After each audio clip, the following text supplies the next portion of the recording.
Okay, Bhante, are you ready for me to start? I'm still waiting for it to turn to 101. Okay. I have 1 o'clock. Yes, Let's just give it until 101. sounds good.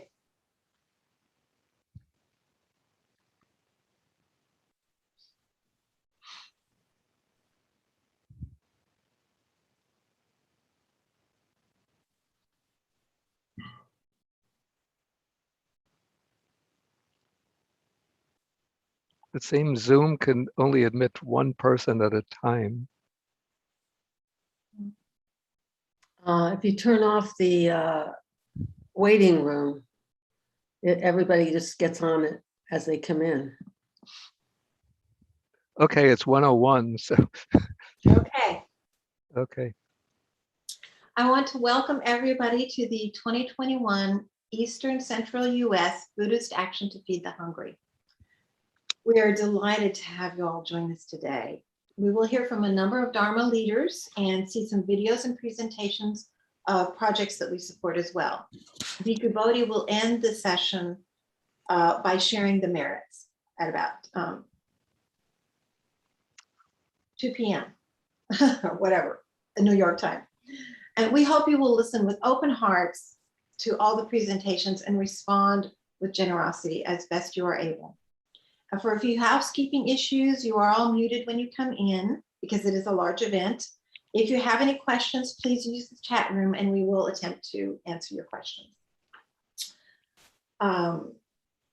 First, I would like to introduce the participating organizations for today's events. The Buddhist Council of New York, represented by Reverend Duyun Park, and please forgive me if I'm not pronouncing your name correctly. Buddhist Insights, represented by Aya Soma and Bhante Sudaso. The Deep South Dharma Group, represented by Christy Bates. Dharma Spring Meditation, represented by Sister Patnan, aka Kathy Hill. Heart Circle Sangha, represented by Venerable Joan Huberich. Jamyang Foundation, represented by Karma Lakshmi Tsomo. Myokenji Temple, the Nichiren Buddhist Sangha of Texas, represented by Venerable Myoke Shonin. Union Theological Seminary, represented by Kosen Greg Snyder. Vajra Dakini Nunnery, represented by Venerable Kenmo Drolma. The Zen Studies Society, represented by Jufu Devjani.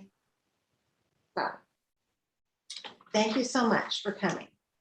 These are some of new friends as well as participants in previous events, and we are grateful for all your support.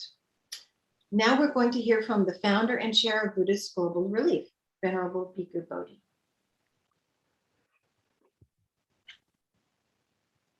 Okay, so thank you again, everybody, for joining us. Thank you to the speakers for accepting my invitation to speak today. And thank you to all of the participating, all of the participants and all of the supporting organizations. Yeah, back starting in the year 2010, we came up with the idea of launching a fundraising event by holding a walk to feed the hungry. So we started in New Jersey with one walk, which brought together about 50 people from the vicinity, from New York City, New Jersey.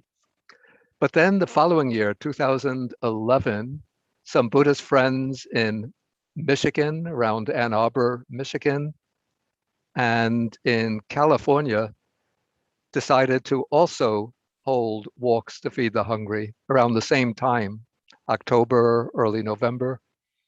And so in that way, in 2011, our walk to feed the hungry had spread from the New York, New Jersey area to 3 places in the United States. Over the course of the following year, more and more places and Buddhist organizations in the US picked up the idea of supporting Buddhist Global Relief with a walk to feed the hungry. And in that way, we were holding 10 walks to feed the hungry around the country. And some of our partner organizations, particularly in Asia, in Cambodia and India.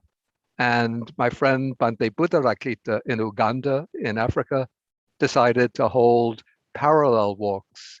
We call these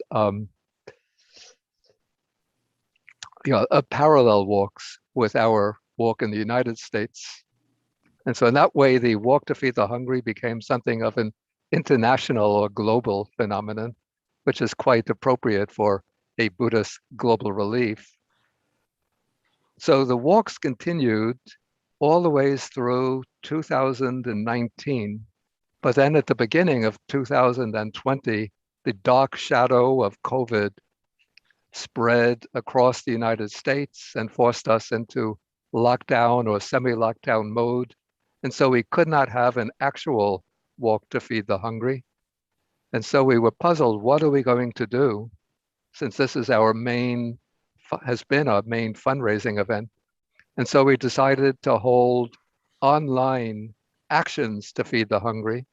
And last year, we had about 5 online actions to feed the hungry, which was too demanding for our staff, since almost every weekend they had to coordinate and launch the online event to feed the hungry. And so we decided this year to have just 2 online events. We had one on October 2nd, which was intended to bring together the Western and mountain states. And now this time, October 30th, we're holding the second event, which is bringing together the Eastern, Northeastern, Southern, and hopefully the Midwestern states. And so this is some of the background to how this Walk to Feed the Hungry, or how the Walk to Feed the Hungry started, and how we transformed from a walk into online events.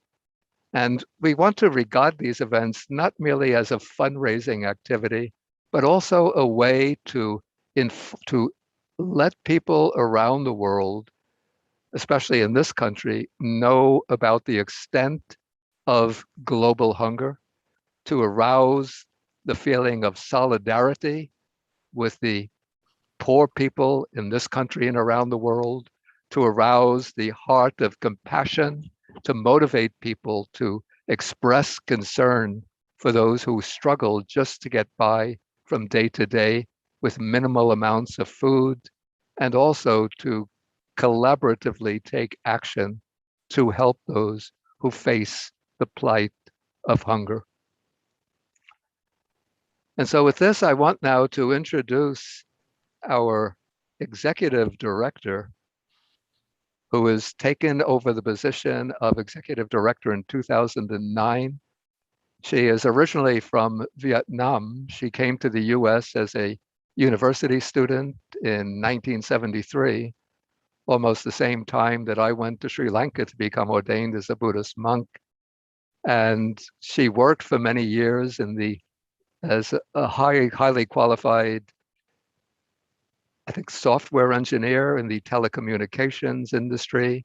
But then after Buddhist Global Relief started, she decided to retire from her professional work and then take over the position of executive director of Buddhist Global Relief.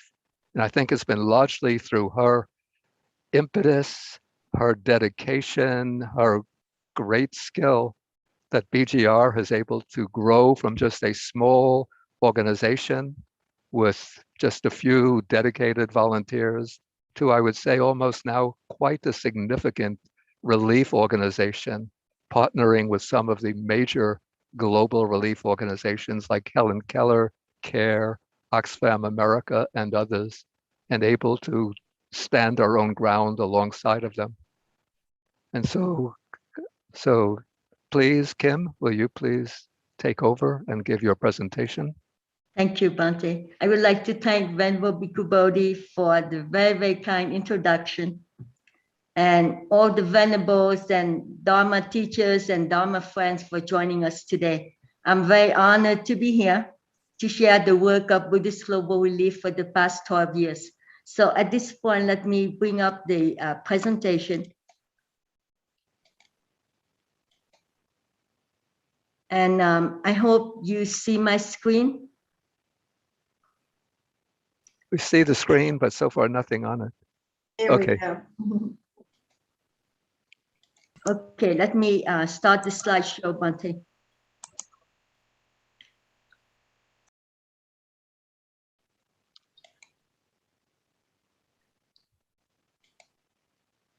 Okay, so can you see it now? Yes. Oh, okay, great. Thank you so much. First, I would like to start with BGR history. In the fall of 2007, Venbo Bhikkhu Bodhi wrote an essay for the Dharma magazine in which he challenged Buddhists to face the immense suffering in the world.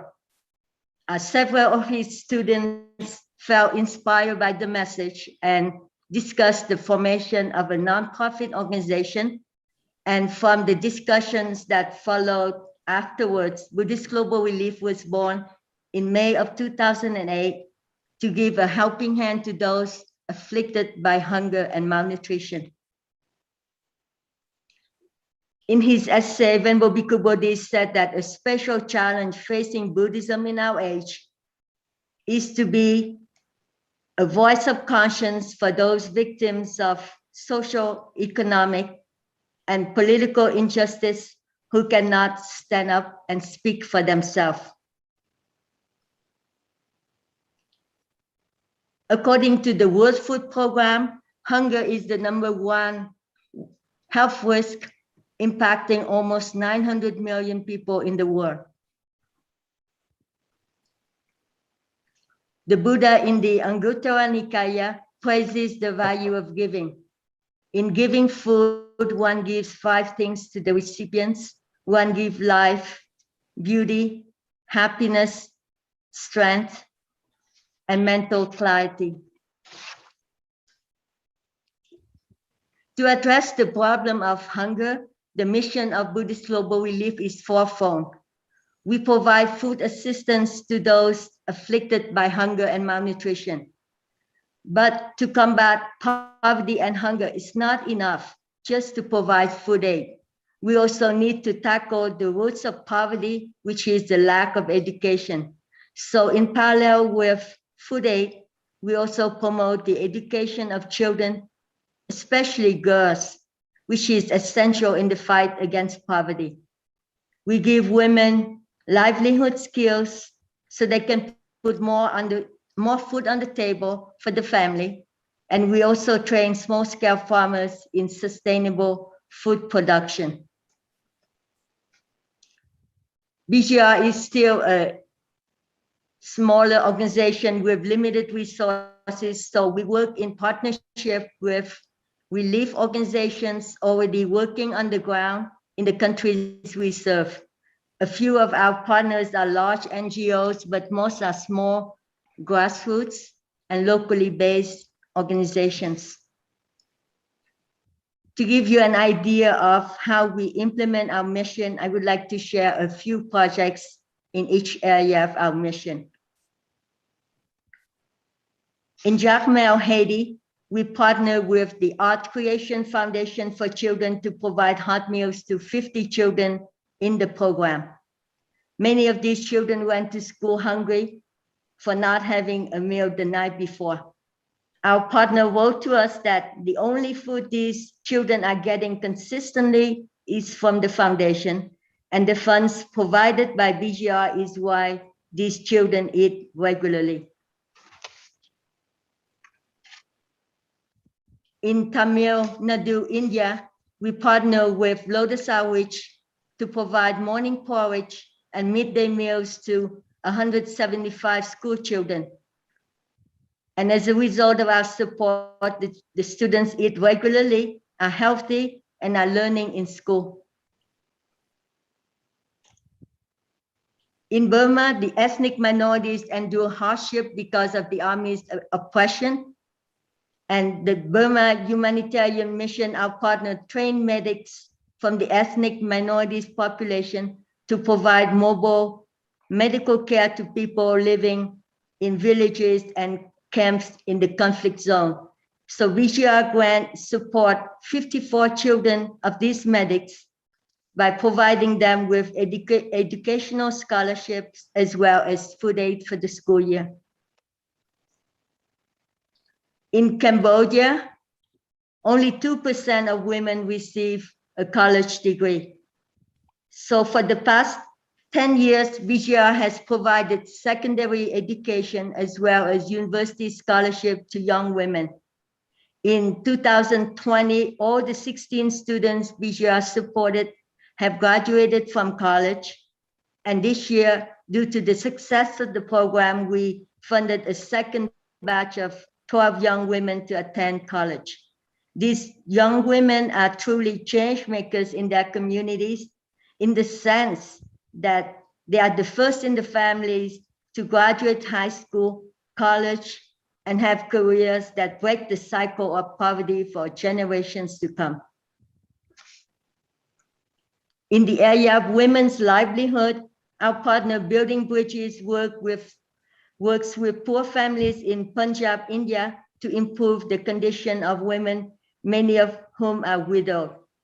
With the support of Buddhist Global Relief, BBI has established vocational training centers and has trained 125 women in embroidery and stitching so they can earn an income.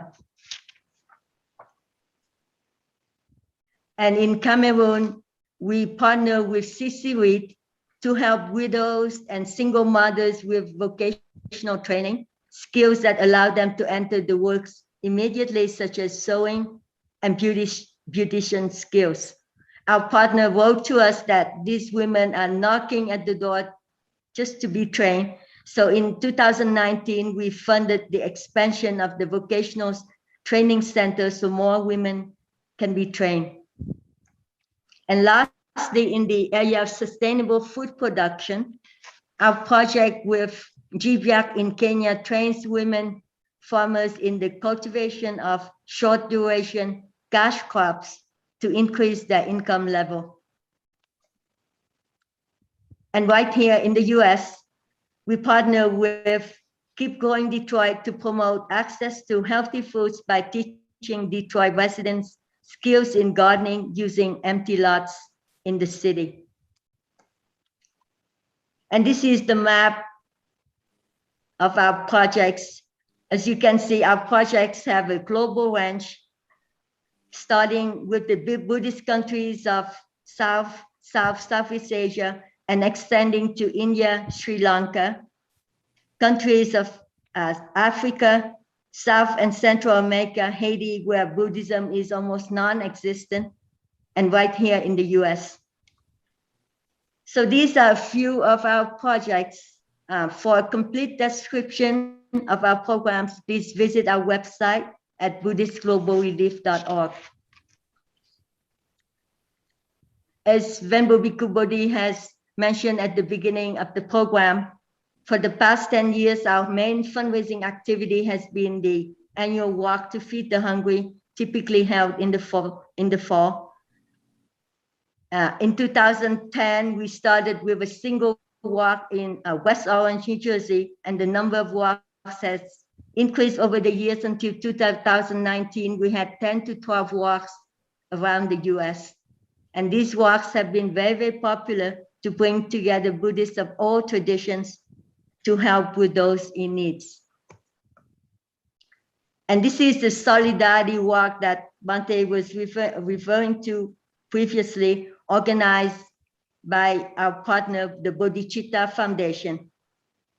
These children are beneficiaries of the Community Center program funded by Buddhist Global Relief, and they walk in the streets of Nagpur, India to support our mission. And this is another beneficiary walk in Entebbe, Uganda, by our partner, the Uganda Buddhist Center. And again, these children are beneficiaries of the Peace School program funded by BGR, and they walk in support of our work. And in 2020, in response to the COVID pandemic, Buddhist Global Relief launched our Buddhist Action to Feed the Hungry program. And these are basically online events which offer opportunities for us to connect with our Dharma community around the world while raising funds to assist those in need. And now I would like to share the financial aspect of our work. This chart shows our contributed support for the past 12 years. As you can see, BGR has maintained our steady growth since our inception in 2008. In 2009, our revenue was approximately 70,000, and this year, our revenue exceeded the $1 million mark. The spike that you see in 2019 was due to the accounting of a very large 3-year pledge that need to be recognized in a single year. And this is the chart of our supported programs, which follows very closely the trajectory of our contributed support. The bars, the brown bars represent the funding amount, and the line represent the number of projects funded. So in 2009, we started with 3 small pilot projects in Sri Lanka, Myanmar, and Vietnam for the funding level of around 15,000. And this past spring, Venerable Bhikkhu Bodhi and the board have approved over 50 projects with the funding level of over $1 million. And this is the revenue by source pie chart, which shows that most of our donations come from individuals, around 96%, which include event receipts as well as donated securities, and only 4% from foundation and trust. At Buddhist Global Relief, we are deeply committed to serve and uplift those most in need. So we strive to use our resources as efficiently as possible. As you can see from the chart, 93% of each dollar goes directly to programs, with 5% allocated to fundraising and 2% to administration. As you can see on the left-hand side, our 2021 financials are under audit and should be completed in a few months. And also a piece of good news, in August of this year, Buddhist Global Relief, we received the good news that Buddhist Global Relief has earned the Gold Seal of Transparency from GuideStar for the quality of our work.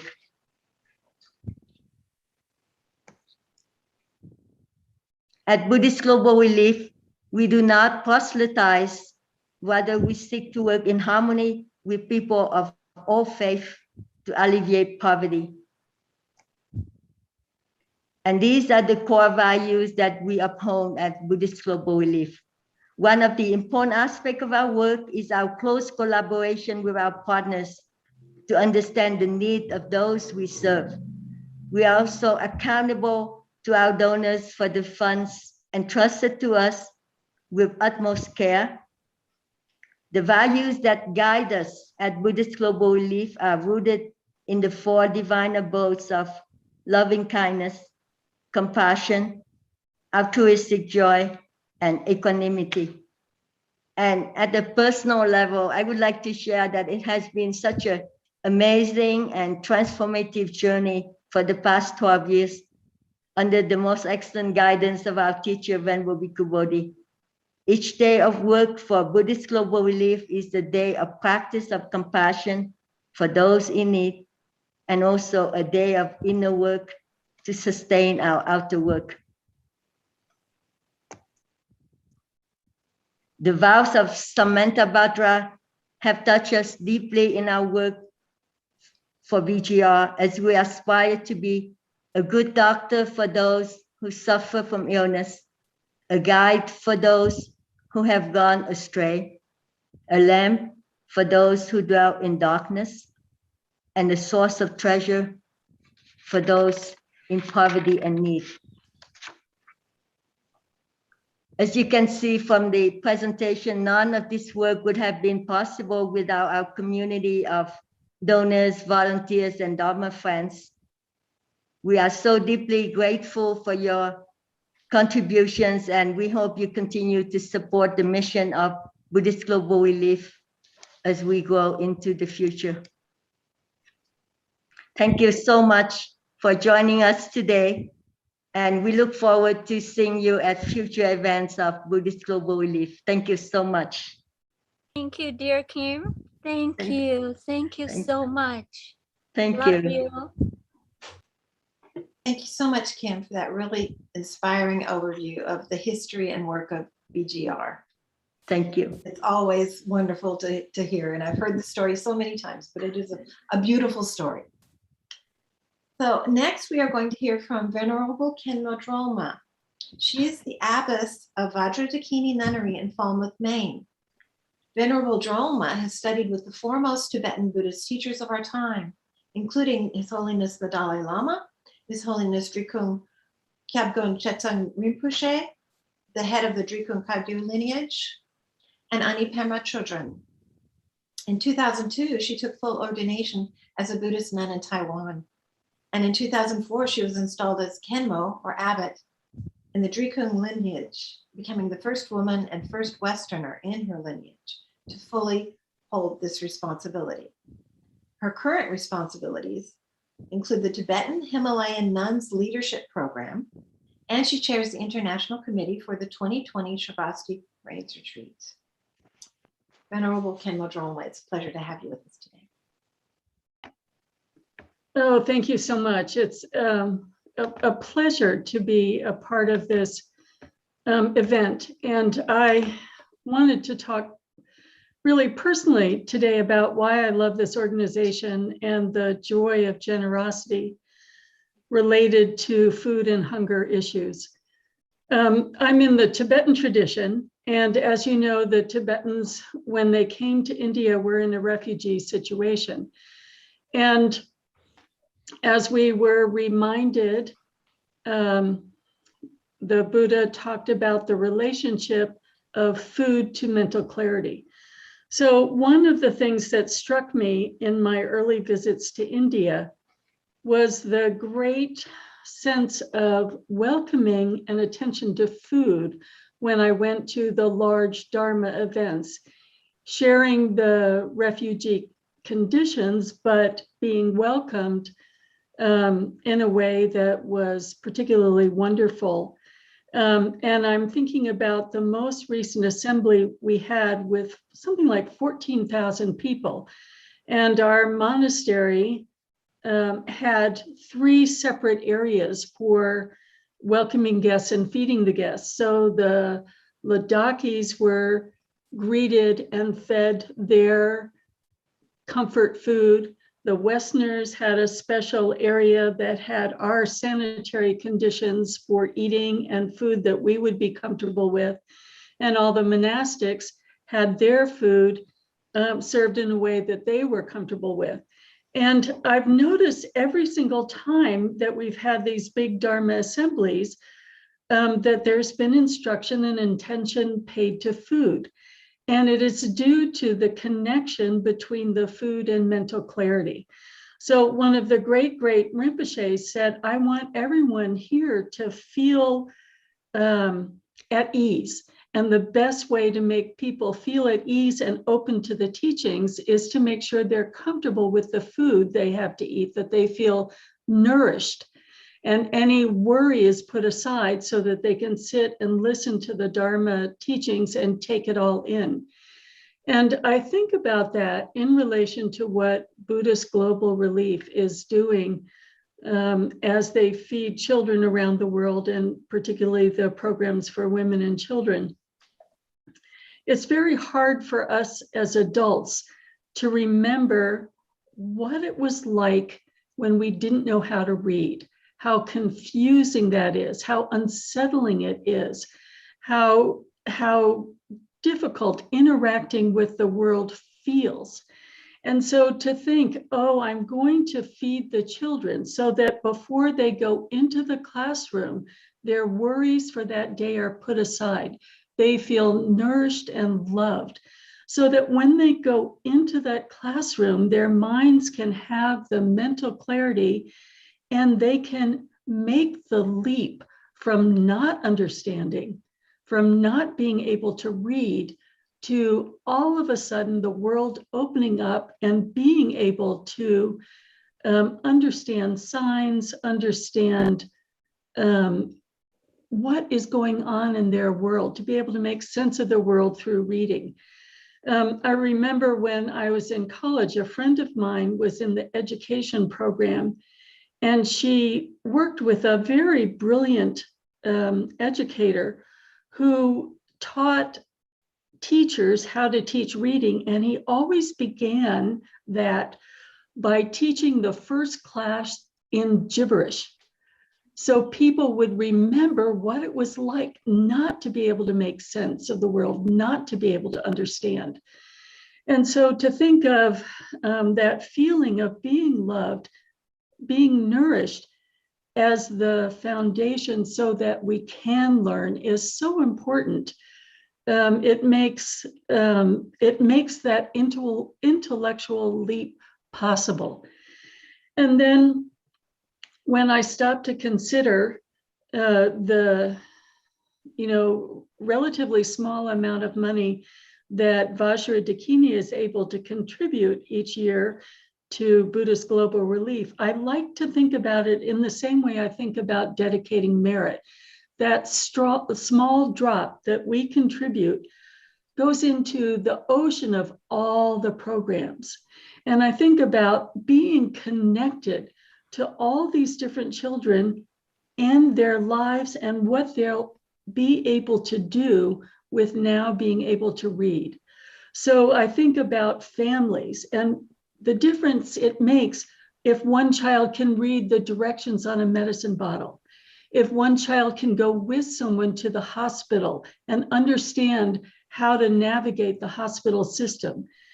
And I think about the work that Buddhist Global Relief is doing with sustainable farming, how if some of the people in the family can read, they can understand the new information that's coming about their world and how they need to change the traditional ways they do farming.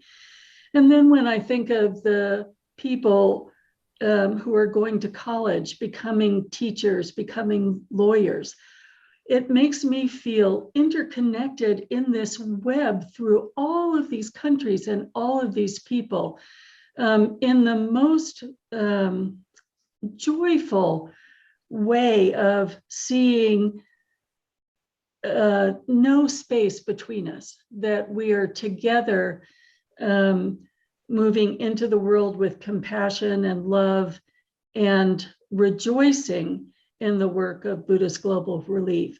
So I thought we could start out just for a minute thinking of that drop in the ocean, going not only to all these families, but how these families' lives are changed, how each child's life changes with their children, with their community, and get a sense of the richness of what any of our donations mean to the whole world. And just take 1 second to allow our hearts to open to that, to rejoice in these hands of light going out and this opening of the eyes and potentials of all of these different communities, all of these different families, all of these different individuals.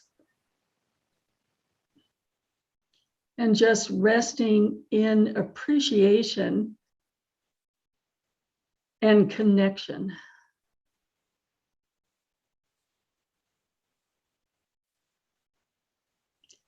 So I bow to Venerable Bhikkhu Bodhi and to all the wonderful folks at BGR. And I am just absolutely rejoicing in the opportunity to participate in this wonderful work. Thank you. Thank you so much, Khenpo Droma. We really appreciate your words of wisdom and kindness.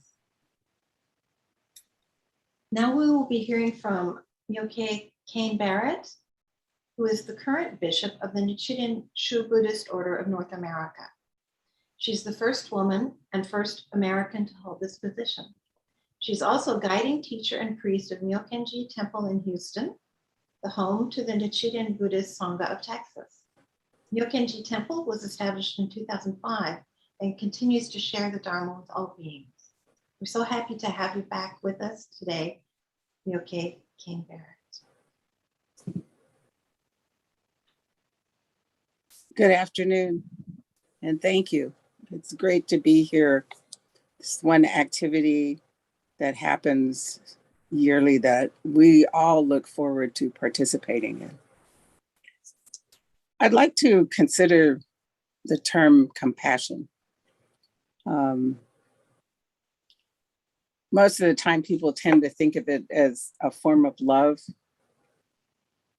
And I tend to look at compassion as love in action, or putting our common ideas of love into action.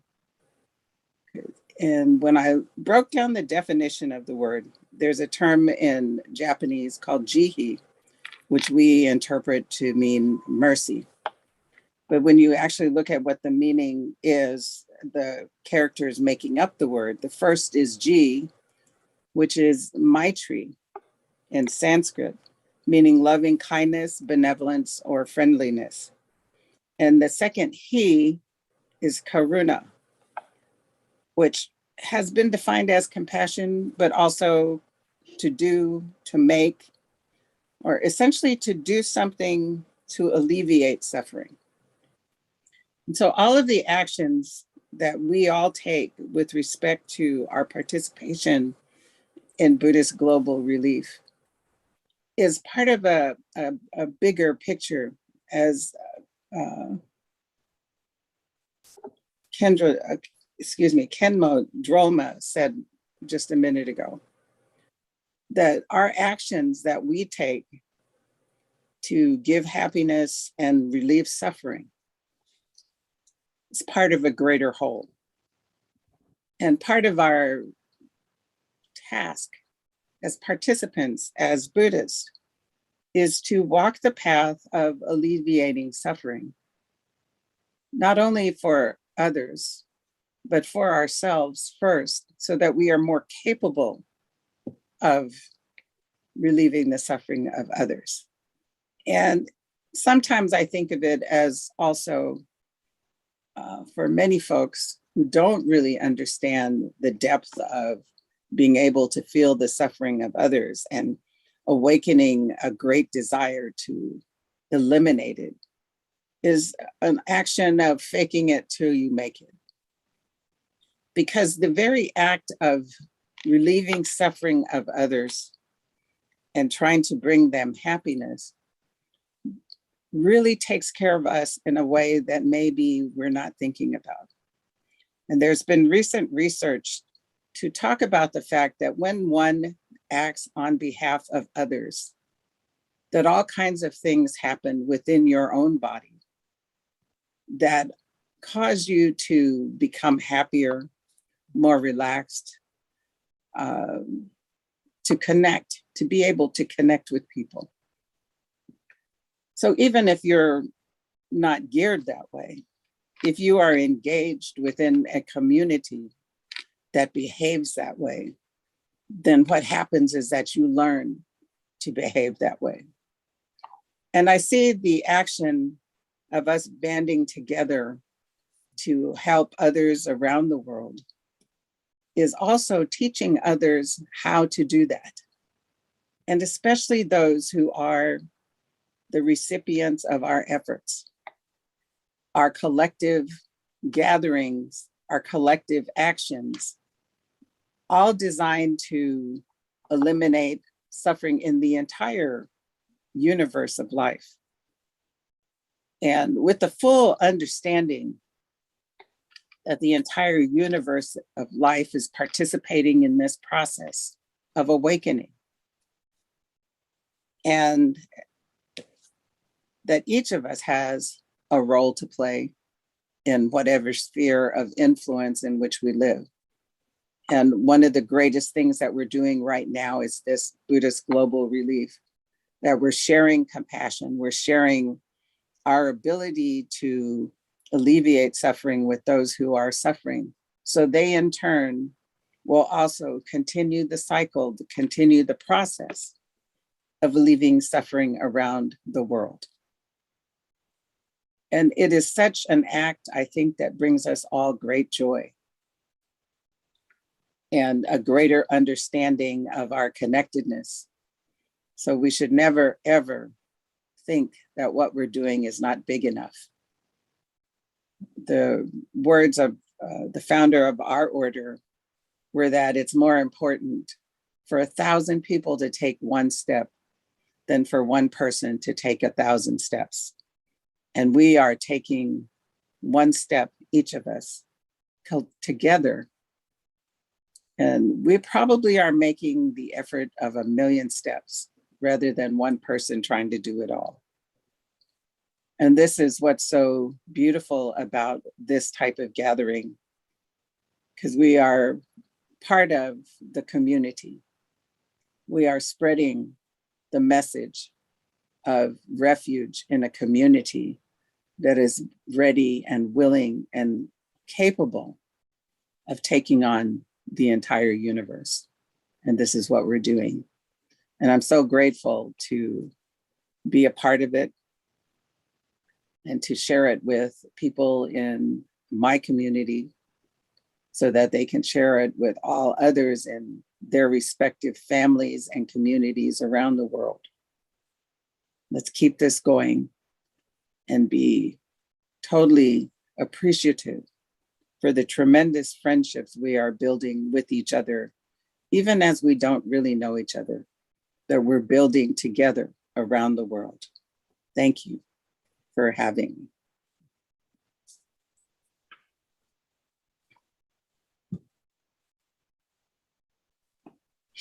Thank you so much, Venerable Myoke, for those thoughtful and inspiring words. Really appreciate it.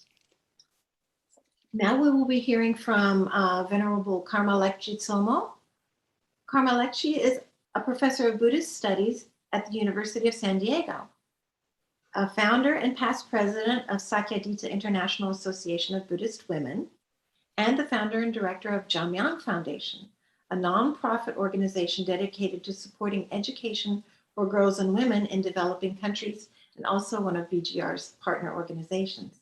She will be telling us about the work of Jamyang Foundation in Bangladesh. She will also have a PowerPoint presentation, so we look forward to hearing from you, Karma Lekchi.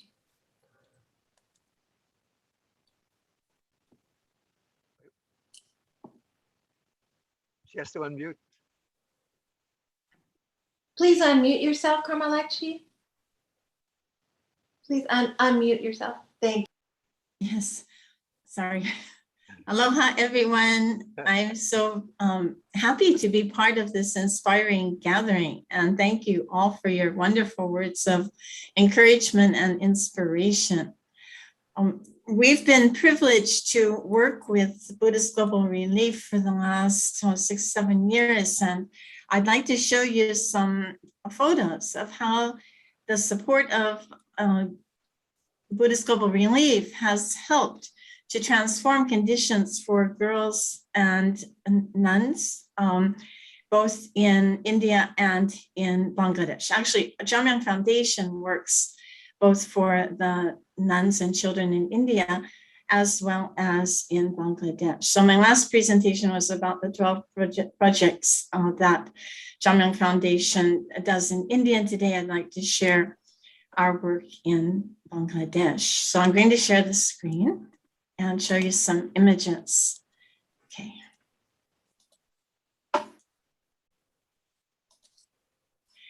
Okay, so our mission, can you see the screen, the photos? Yes, we can. Oh, great. Okay, good. Thank you.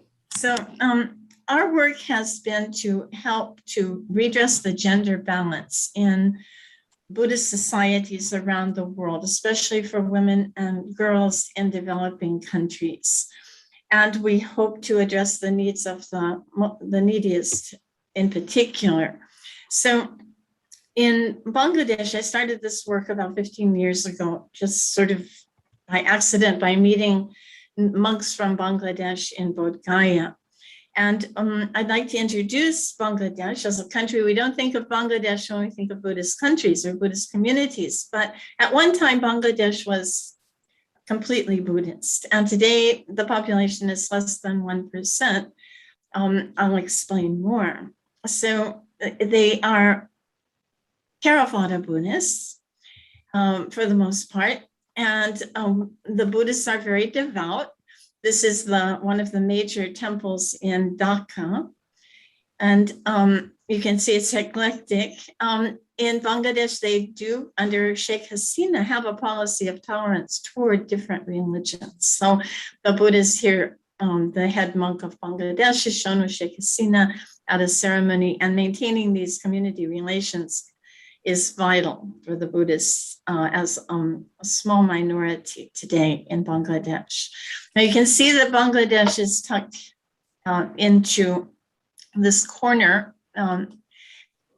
And there are many different districts in Bangladesh. Most of the Buddhists live in Chittagong, but they're also in the major cities, Dhaka, Comilla. In fact, the country is covered with Buddhist sacred sites, most of which have not been excavated yet. Only a few of them have been excavated, but it's amazing. So we know that Bangladesh is a lowland country. It gets flooded and millions of people lose their homes every day due to the watershed in Tibet, the trees being cut down, and the whole ecosystem is completely messed up. So Bangladesh, all the Buddhists there follow the Theravada Buddhist tradition, though it's also the birthplace of Atisha, a great Mahayana master who's revered in the Tibetan tradition. But today, all the Buddhists follow the Theravada tradition, and we respect that. There are two different ethnicities of Buddhists in Bangladesh. The Plains Buddhists, most of them have the surname Barua, and then the Hilly Buddhists, they call them. They belong to many different tribes, such as, Chakma, Marma, Rakhine, and so forth. Some of the other minorities, ethnicities are also beginning to follow Buddhism. So they revere Shakyamuni Buddha, just like the rest of us. I started going there in about 1998, I suppose, and meeting the Buddhists of different backgrounds and noticing that there were no nuns in Bangladesh and wondering why this was, traveling around the country. And then seeing the gender imbalance here, I'm attending a gathering in Dhaka of the Bangladesh Buddhist Federation. And as you can see, I'm the only nun in the gathering, the only woman represented. And I think I'm probably asleep because it was really boring. In any case, the Hilly Buddhists, mostly. Sorry? Oh, okay. So the Hilly Buddhists, many of them speak languages related to Burmese. They're indigenous people who have been there since the beginning. And they have their own traditions. This is a funeral. You can see that they maintain their cultural traditions. And but poverty in Bangladesh is really a major issue. So I noticed that most of the women had no education, and we started these projects for education of Buddhist girls. Especially I've been working among the Marma people, but some of the girls also belong to different communities. So we started with bamboo houses, bamboo schoolrooms and so forth. And over the years, thanks to the help of Buddhist Global Relief and so many kind donors, we've been able to now move into more stable classrooms. And this just gives you an idea of some of the, the way that people live. They live very close to the earth. And just by providing meals and teachers, we've been able to help transform the perceptions of women and girls in these areas. Now you can see that the girls are really lovely, and of course they're vulnerable to sex trafficking. So by educating girls, educating young women, we do provide a kind of protection for them. Also by offering jobs to women teachers in these areas, we help to transform the perceptions of what women can do to transform the community. The outlay financially, it's not a huge amount of money compared to UN budgets and so forth, but the effects are amazing. And the children are so happy. We concentrated on girls because the boys can walk to different villages to attend schools in different towns where education is available, but girls can't do that because they're vulnerable to rape on the way. So we need to provide education in their villages and nearby. Now, many of these girls have gone on to graduate from high school, and some are getting gainful employment. And one has even become one of our scholarship students has even become an influencer on YouTube, providing free English classes to internationally. So when we first started this school in a small village outside of Manakchari, the children were so sad, but they were, because the living conditions are really harsh, but their parents were farsighted enough to send them to school. Today, we've got a proper building with 5 classrooms. And now, of course, the parents are very happy because the children get lunch, thanks to Buddhist Global Relief. Before, when they were coming to school, they were hungry. And as Kemodoma mentioned, when you're hungry, you can't concentrate on your lessons. So this has really changed things. And the girls are very delighted to have the opportunity to go to school and also to get free lunch. And so they really appreciate the programs, and their whole demeanor has completely transformed in the last 6 years because of getting better nutrition, and they can study much better. They're happy campers. They can, they're attentive. They can play.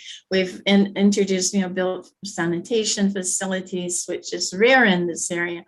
Planted trees. They can eat the mangoes, and they get basic nutrition every day, and they can even play.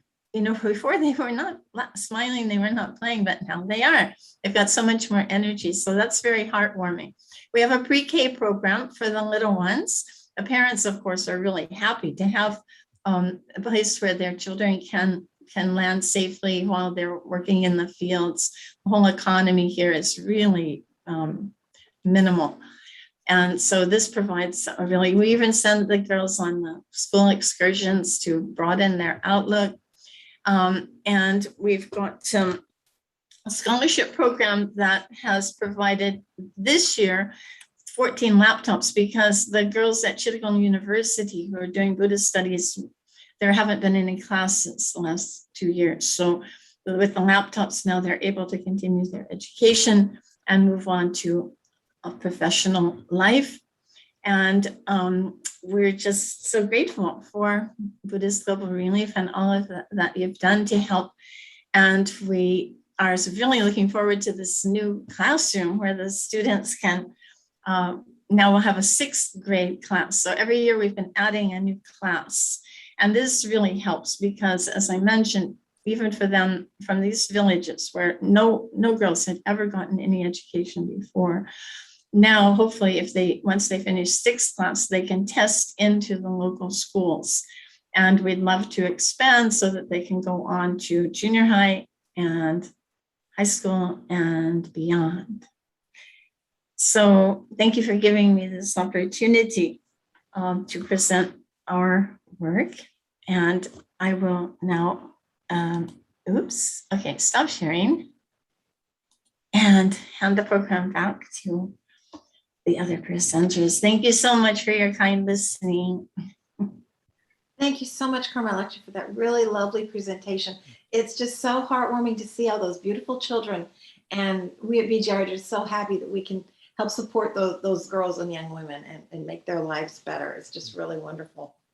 So today we are gathering to share the joy and blessings of all this generosity and to raise funds for our next year of work.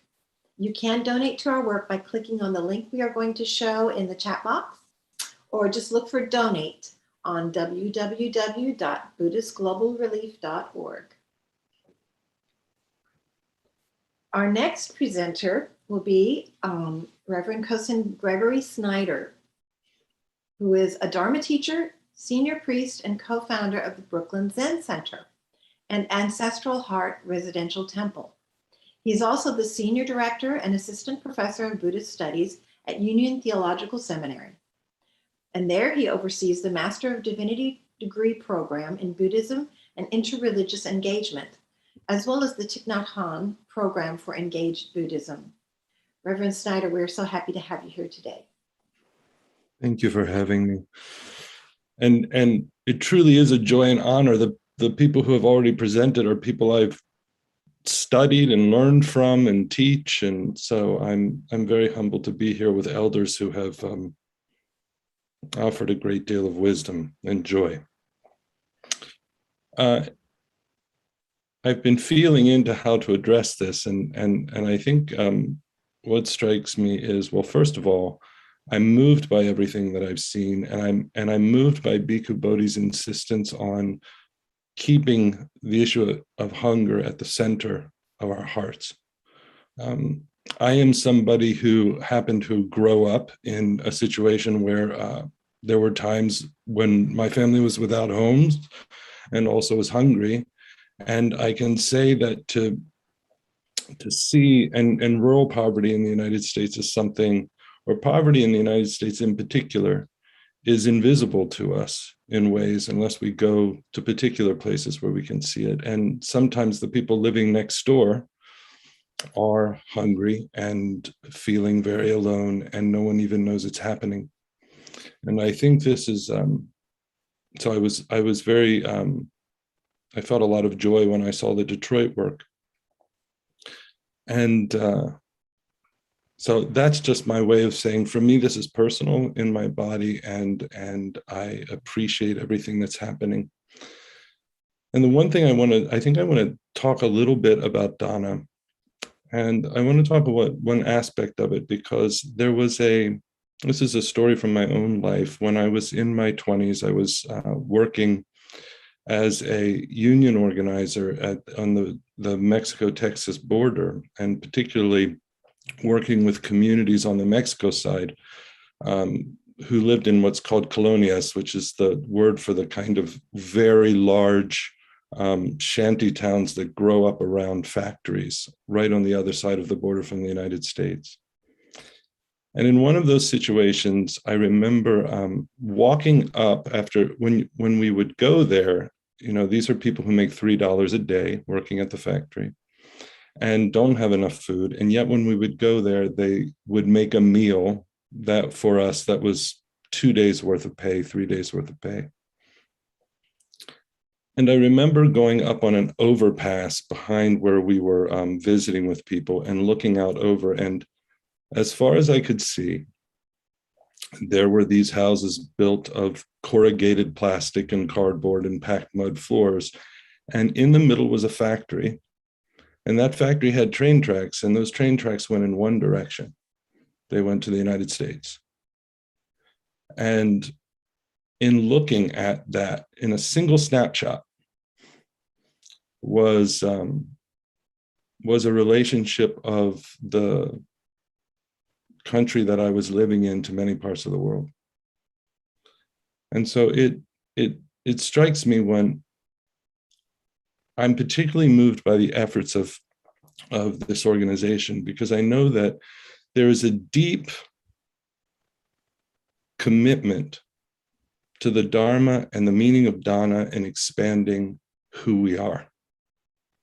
And there is also a deep commitment that I know through Bhikkhu Bodhi's work and others of recognizing how this situation comes about, that it doesn't just appear in the world, that a lot of these situations aren't simply because there happens to be some people in the world who don't have and some who do, but that there are ways of life and relationships that set this up, that set this imbalance up. And so when I think of myself and I consider giving to these efforts, I almost feel embarrassed to say that I'm giving anything, because in many ways I'm returning what my way of life has taken. And that I am not in a position of giving, actually. I'm in a position of returning. And that in some ways what I have almost should burn in my hands until I give it back. And so I was thinking of case 89, that in the book of Serenity, a case of koan stories, and there's a capping poem in what's often called a capping verse in the book of Serenity, in this particular case, that I just love dearly, that inspires me. And the last two lines are, "Been too long in the winter with the old dead tree, going to follow the spring wind into the scars of the burning." And been with the winter with the old dead tree is Chan Buddhist tongue-in-cheek way of talking about being in a monastery too long. And the kind of, there's the realization of emptiness and these things that can happen, but we can be with that old dead tree too long. And this was a monk who was leaving. The story is about a monk who was leaving the monastery to go back out into the world. And he's going to follow the spring wind into the scars of the burning. And the last line always strikes me, because there's this buoyancy. This was a as we understand it, a liberated person. He had the buoyancy of the Dharma in his heart. He had that love, and he had that support of the tradition and of our ancestors and of this way of practice. And his choice at that moment was to go back into the world of karmic pain and to follow that joy into that world in order to be of service, to go back into the marketplace and be of service. And so there's something about the gift of our practice, the incredible gift of this practice, the incredible gift of this tradition that allows us freedom and buoyancy in a world of relative privilege, and relative privilege that is built on a system that takes from others, that it gives us the opportunity to open our, I really believe in some ways the Buddha just wanted us to become beings who could metabolize the suffering of the world, and to be that being that recognizes that I am in a place that has a particular structural relationship to the world, and I am being cultivated as a being in that place that can metabolize that reality and give to the places from which my way of life has taken. And so I'm really grateful to Bhante and to this organization for recognizing the giving to those who require this, but also the recognition of how this came into place. And in some ways, it's our duty. This is a duty, and a joyful duty, a joyous duty, but a duty. And so I think that's all I have to say, and I deeply appreciate everything that everyone else has said. Thank you so much for offering to allow me to speak. Reverend Snyder, thank you so much. You really touched our hearts. We appreciate it. We'll now have a musical interlude. Many of you know or know of Reverend Heng Shure, who's the managing director of Berkeley Buddhist Monastery and also a gifted musician. He has shared a song with us for this event, and we look forward to hearing it. So, Kim, will you share that song with us now?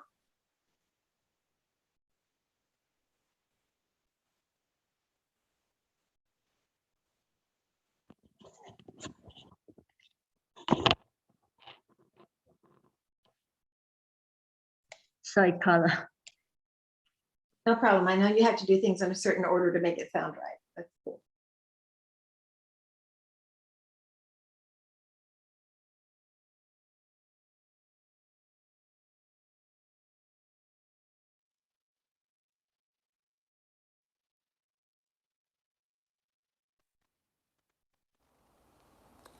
Hi friends, this is Reverend Hung Sher coming to you from the Gold Coast of Queensland, expressing my appreciation.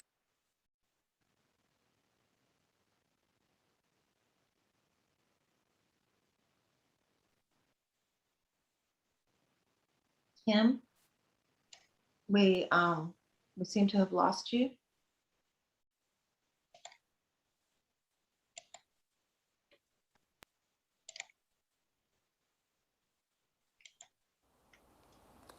Hi friends, this is Reverend Hung Sher coming to you from the Gold Coast of Queensland, expressing my appreciation for all the staff and the volunteers of Buddhist Global Relief, for which I am proud to serve as an advisor. And I want to offer today two songs. One is Janice Ian's Better Times Will Come, and encourage everybody to visit the bettertimeswillcome.com website, where Janice is offering the song and asking you to make your own version. I will follow that with Medicine Buddha's Mantra, which is a power tool that Buddhists have to offer in this time of the pandemic. This is truly a method that we have to purify the air, starting with our hearts, purifying our hearts and then purifying the world.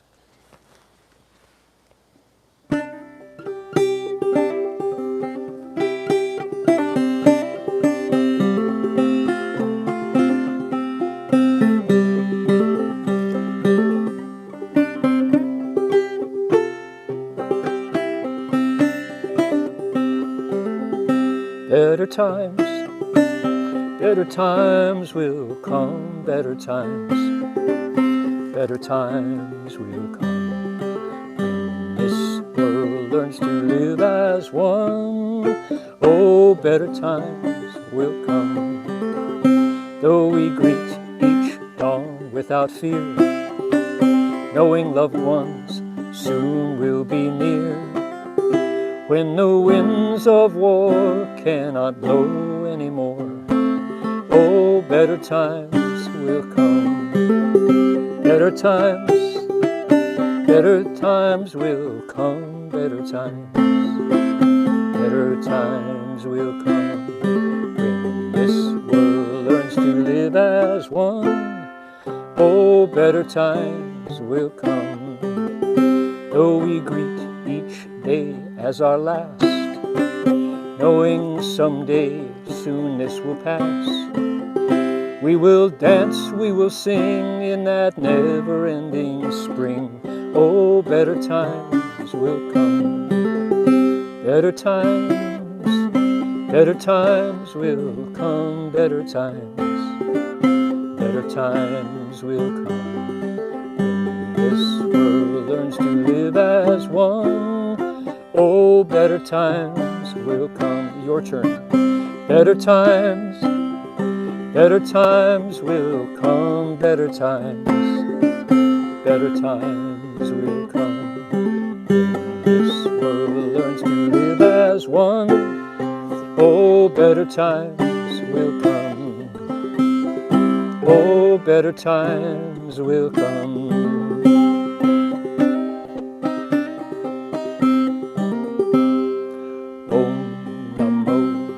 Bhagavate Vaisajya Guru Vaidurya Prabharajaya Tathagataya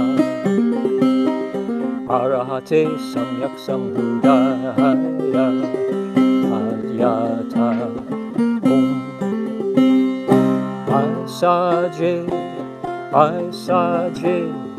Vaisaja Sambhugate Swaha Om Namo Bhagavate Vaisaja Vaidurya Prabharajaya 타타가타야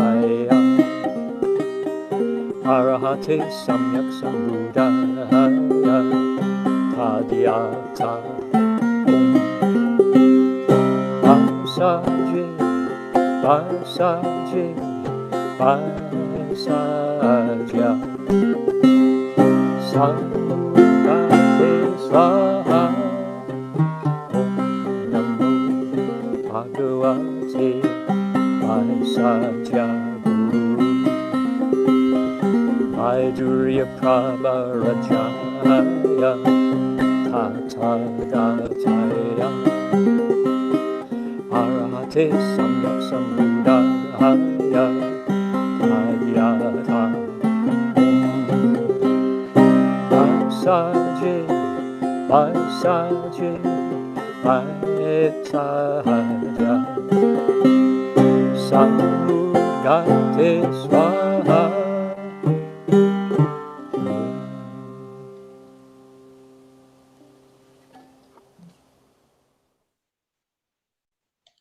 That was really great. I'm so happy to hear those songs. Music is a wonderful way to the heart. So next, we will be hearing from Patty Price, who is a member of BGR's board. But before joining our board, she had a nonprofit career, which included several years with international human development organizations.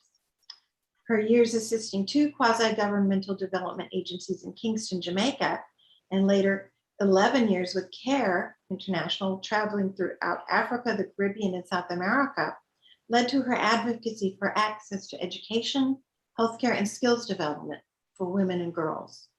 She had the opportunity to go to Africa recently and see one of our projects with Helen Keller International, and we are so happy to see what she found and see her up-close vision of the work in Cote d'Ivoire.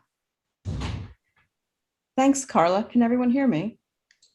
Yes. Terrific. Kim is going to run the slideshow that I put together.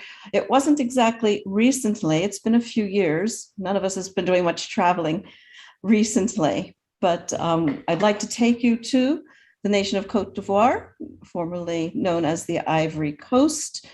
But when they became independent, they wanted to go back to being known as Cote d'Ivoire. It is still primarily a French-speaking nation, despite that they're no longer under the realm of the French. Kim, can you bring the... Yes, but yes, Patty. Yeah. Thank you, dear. Cote d'Ivoire, like many African nations, has some very, very wealthy people, and while the majority are extremely poor. So Helen Keller International has been working there for quite a number of years. They presented to Buddhist Global Relief a proposal in 2016 that we agreed, or in late 2015, that we agreed to help them with a program. They want to go into villages throughout the northern Korhogo region to address serious malnutrition.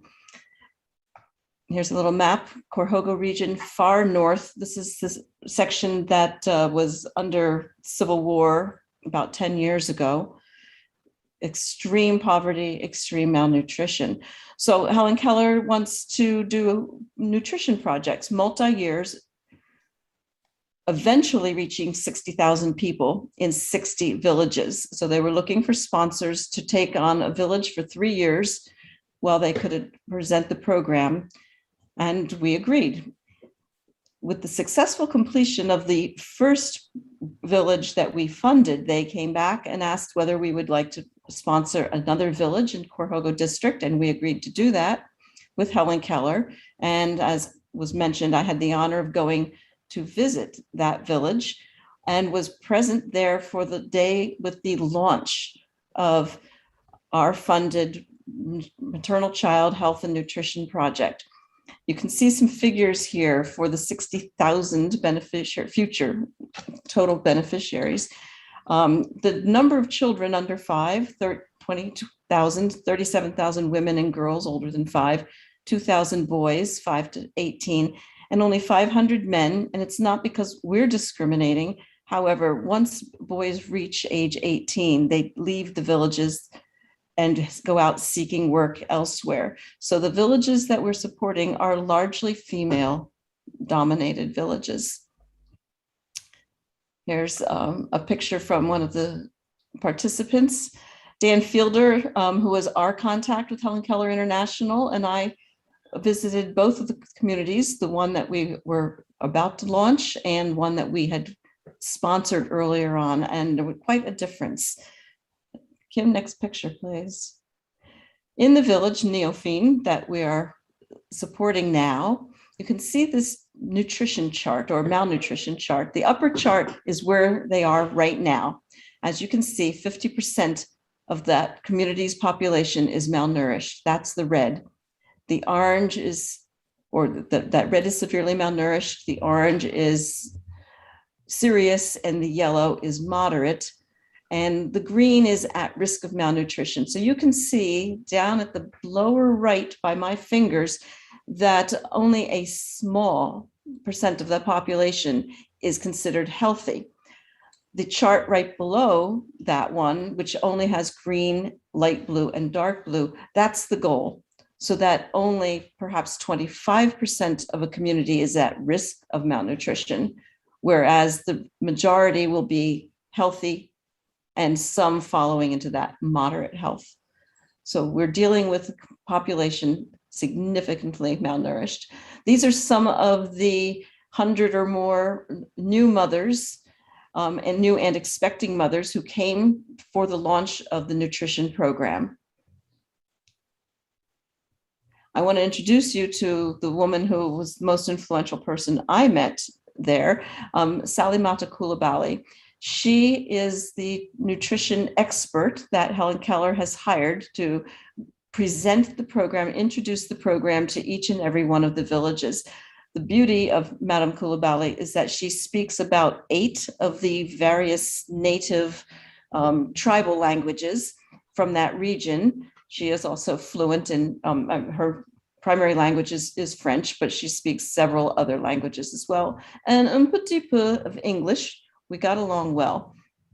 For 25 years, she was the head of the Red Cross in Côte d'Ivoire before creating the nutrition program. So she is doing the presentation.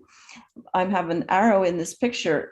Part of the program is that the government of Côte d'Ivoire's health ministry is underwriting the cost of having a nurse or midwife in residence in each of the communities participating in the program, so that there is a trained health professional on site in each of these communities. There's tremendous value in that. We're talking about hygiene being very important with respect to healthy meal preparation. Next slide, please. Several doctors associated with the Ministry of Health accompanied us that day. They took the time to do the arm measuring, which is a way of determining the severity of malnourishment. And every infant and child under 5 in the community who attended that day was measured so that they would be able to know exactly what needs to be done for the various levels of malnutrition in both the mothers and their children, and have a baseline for monitoring progress. Next. This is the maternity / hospital room in the community. It's got 3 metal beds. Only 2 of them had mattresses on them. And the doctor who assists the midwife and who visits all of the villages gave us a short list of things that are very, very, what we would think of standard equipment in a maternity ward that they were lacking. And Buddhist Global Relief determined that in addition to our grant for the community for 3 years, we were also going to fulfill their wishes on this list, including a stethoscope. So hundreds of babies are born in that space every year. So over half of the children in Neofine were moderately to severely malnourished, and some of them had other nutrition-related maladies, stunting being one of them. So the demonstrations talk about how to the community, a community-based meal every day of a nutrient fortified porridge. Madame Coulibaly took the lead women volunteers in the community on a walk around the town, as she does in each community, to identify plants and leaves that are growing in the wild, trees and ground plants, where the leaves have some nutritional value, are not poisonous, and can be shredded and boiled and add nutrition to the porridge. Because providing basic porridge is one thing, but making sure that there's additional nutrients to improve health more rapidly is critical. And in communities where there is no monetary basis, no stores, and frequently lacking a functioning community garden for a variety of reasons, having Madame Coulibaly help to educate the women about added nutrients is really, really useful. Next slide. Everybody got a meal that day in each of the communities where this is going on. The first few times the meal is developed by Madame Coulibaly and the volunteers, and then the volunteers take over leading this on a daily basis. You can see how small and frail. So one of the problems with not having a community garden or having malnutrition in general is lack of water. In this community of roughly 1,000 people, this is the one and only water source. And at the time I was there, the water table was extremely low. So these girls have to lower this rope, which was easily 25 or more feet long. And one at a time, they lower the rope down until they can get a bucket, a standard bucket full of water, and pulling it back up, fill their basins. And when one girl is done filling the basin, it goes on her head and she walks back to her home or section of the community. And girls aged roughly 10 to 16 or so, this is how they spend their day. Very, very unhealthy. It can stunt their growth to be carrying heavy water. But the beauty is they actually have water right in the community, which is not in every community. The Helen Keller Project aims to make sure that there is a water source within each community where the program is being carried out. This was a village that was started a couple of years ago, and they did not have a natural well or water source in the community. So a borehole where literally we came in with equipment, or they came in with equipment and had to drill. But they've got the beauty of this crank that can lower the buckets down and bring them back up again, and can put a lid over the top of that well so that they're preserving the health of the water in there. I've listed here a few of the other issues with not having water accessible on site, including children not being allowed to go to school because they're needed to go and cart water. The weight of carrying buckets of water has been proven to stunt children's growth. And as referenced by one of our other presenters, when girls have to travel distances from their village, they're at great risk of attack. And so young girls who have to leave their villages to get water are frequently sent in groups in order to avoid being attacked. These little boys and their father showed up quite late in the program that day. And there was some an upsurge in conversation among the women at the program.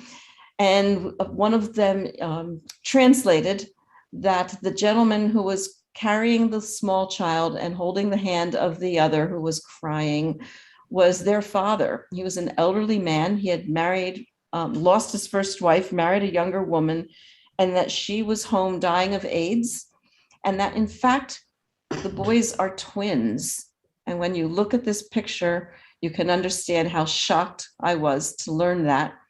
The doctors from the Ministry of Health immediately took the father and the boys into the building to get their story, to learn more about how seriously ill and malnourished the boys were, and convinced the father to allow them to take Z, the younger child, to the hospital the following day to be enrolled in a nutrition program.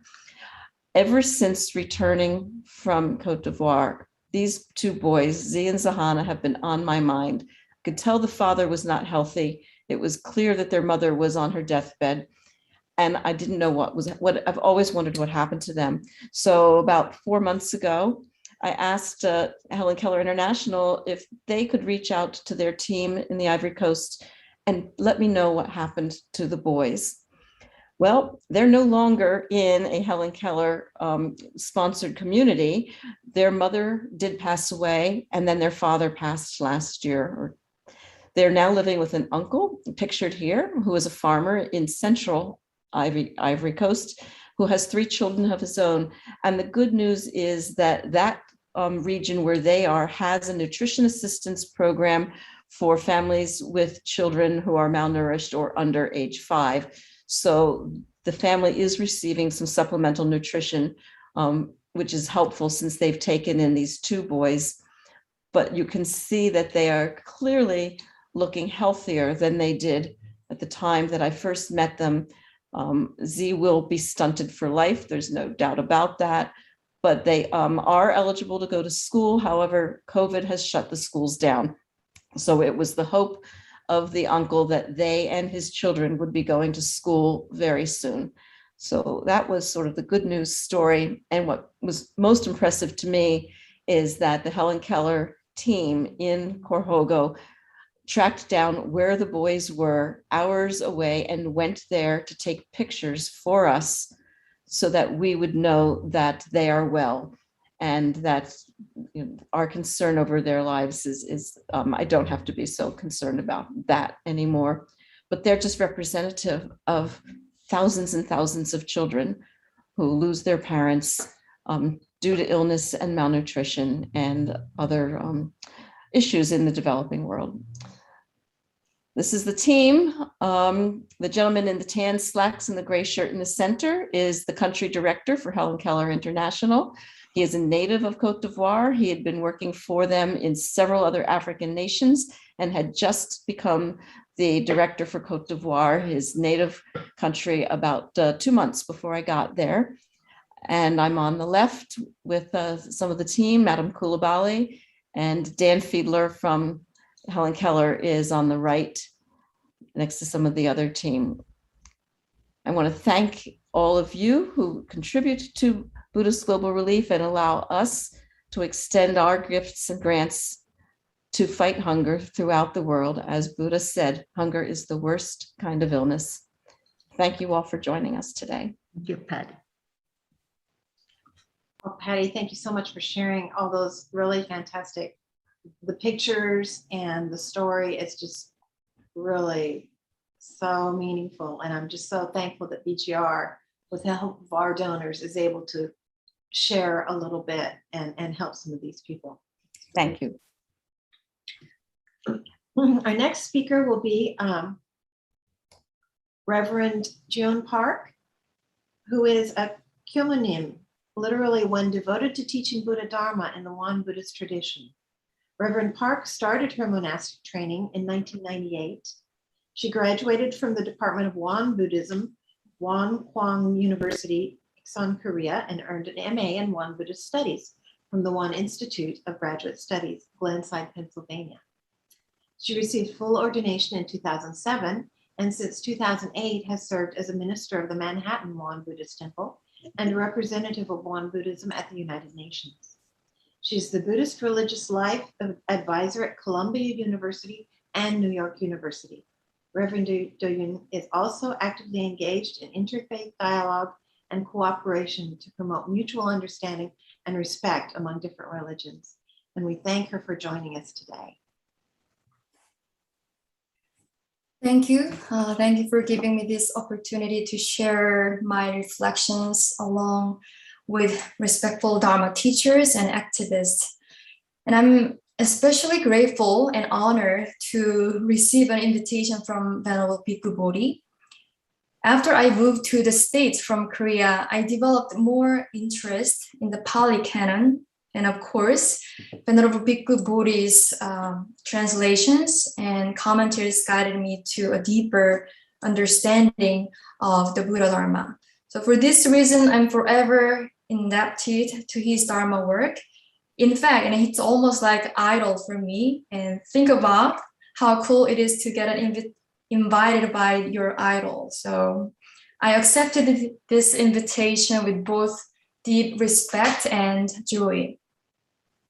But at the same time, I'm aware that I'm not here personally. I mean that today I'm speaking to you on behalf of the Buddhist Council of New York, which was founded in 1985 to foster dialogue and cooperation within the Buddhist community in the New York City area. And we have always been so proud of the BGR and happy to support its work. And it's not just because we like the people leading this organization, but also because we share the ultimate vow and aspiration of helping all sentient beings. So we're here today, especially focusing on this compassion in action. And as we all know, compassion is about wishing others to be free from suffering. And it refers to a sense of solidarity with others and with all life around us. And if we look deeply, we can see that compassion is an expression of the enlightened mind. And yet it's also a pathway to an enlightened mind. And indeed, compassion and enlightened mind are not two. They cannot be separated like the moon and the light shining from the moon. And I don't think this is all new to you. I mean that you all know that compassion is good and important for individuals and communities' well-being. Does that mean you live with compassion? And actually, this is the question I ask myself. My teacher often said, when hungry, you need to eat. Continuing to look at the menu doesn't make you full. She was warning me not to confuse knowing for doing. And this is something I need to constantly remind of myself even today. And reading or listening to Dharma talks, it's not enough. Developing compassion only in our mind are not enough.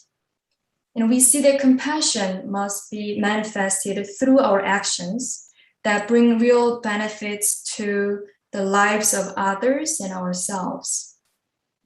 And again, I'm deeply inspired and thankful to all opportunities presented here for us to join the relief work to release sufferings of boys and girls and sisters and brothers.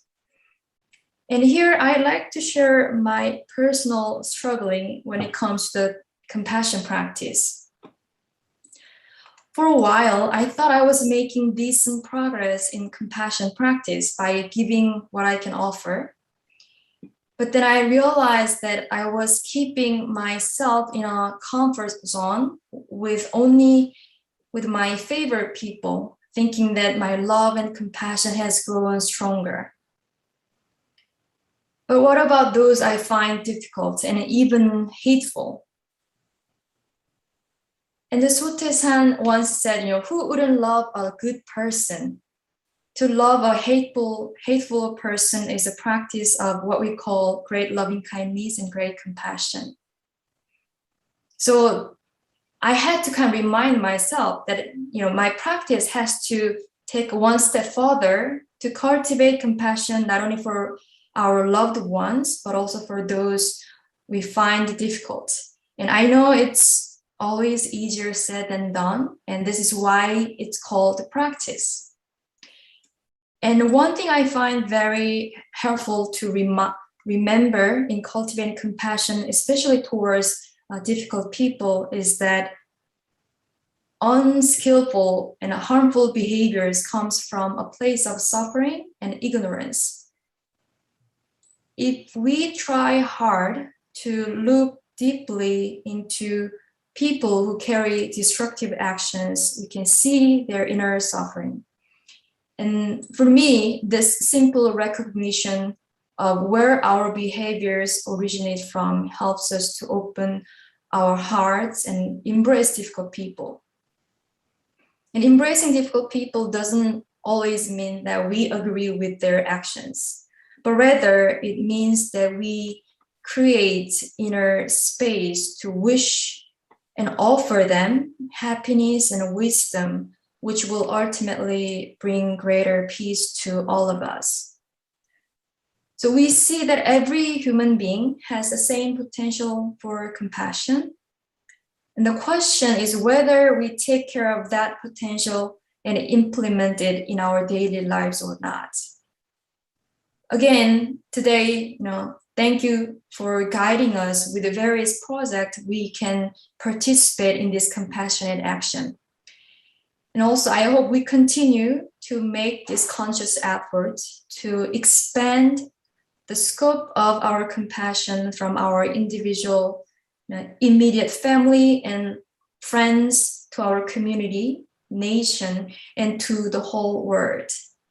And I believe we can start this journey, this practice here and now. And again, thank you all for offering all your great programs there so that we can actually do this, make this compassion in our action part. So thank you. Thank you so much, Reverend Park, for your wisdom and for the challenge you've given us. I really appreciate that. Tough as it is, it's good to hear. Thank you. Many of you know of our support for Shraddha charity organization in Sri Lanka. Now we're going to see a brief video that they sent us showing the distribution of food during the pandemic that they have been doing. I know that you will appreciate seeing this as well. Kim will be sharing this video with us.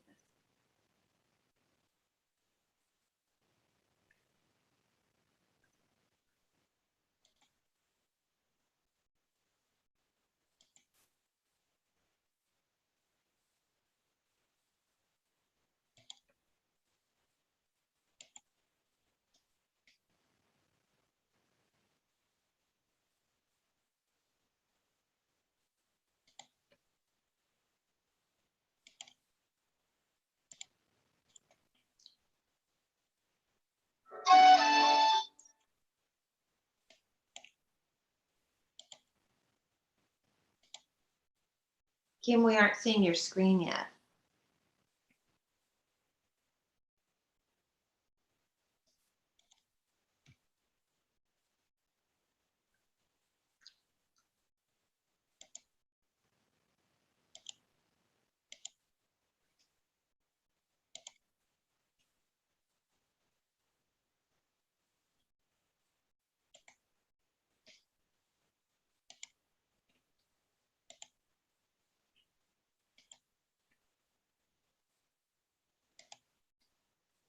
Okay, it looks like you've started screen sharing. Thank you. Thank you.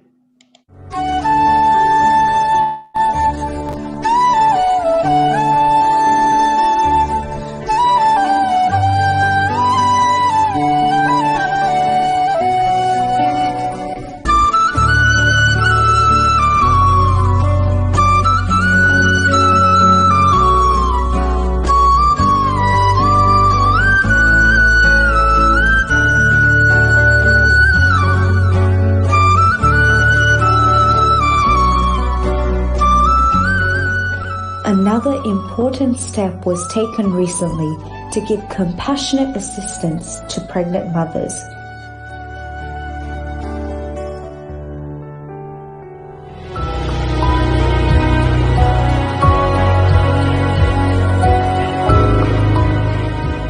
With primary financial assistance from Buddhist Global Relief in the United States, along with Sunduru Sihinaya Urumaya, another charity program has been implemented by Shraddha Charity Organization to improve nutrition of pregnant mothers on the island. A nutrition care package is given monthly for pregnant mothers and the unborn children.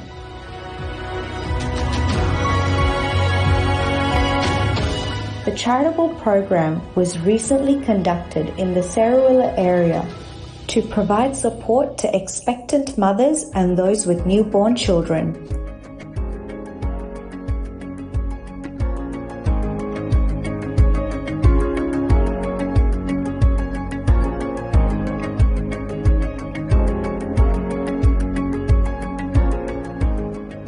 Funds from Buddhist Global Relief regularly provide nutritional support to 15 mothers.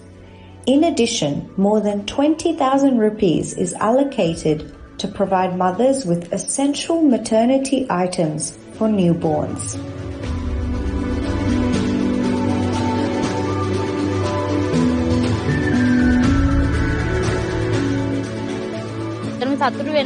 I'm happy raising my 4 children, but 3 weren't so lucky to get a ride in a stroller. I wasn't able to buy one. I didn't have enough money. I really wanted to get one for my kids, but with things as they are and my husband's job, there was just no way. I'm really happy that Buddhist Global Relief gave this. They should receive more and more help. Keep doing more to give things to poor people like us.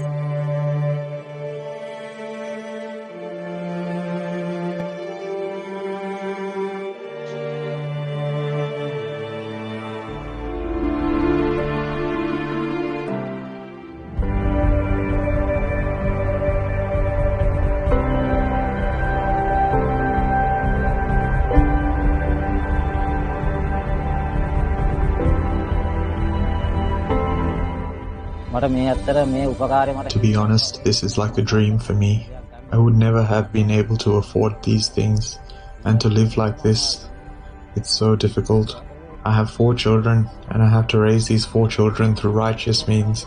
Honestly, to have received food and supplies like this over the last year, it has been a huge help. If we had tried to buy these things ourselves, we would have struggled so much. To the Buddhist Global Relief Organization, who have donated these food supplies to us, they have done a huge service for me, and may they receive more and more appreciation for their efforts.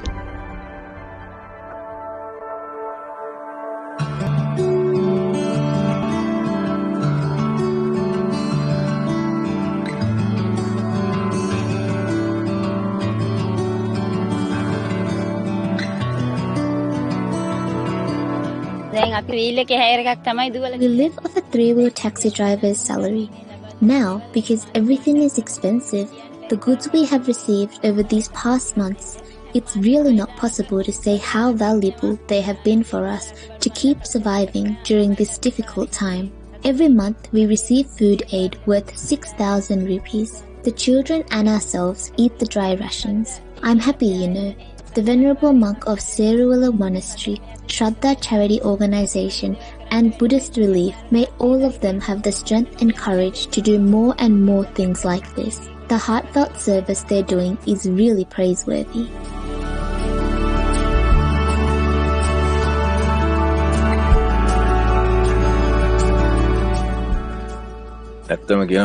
Actually, along with my loan, my monthly income is 7,000 rupees. We have to live on 7,000 rupees.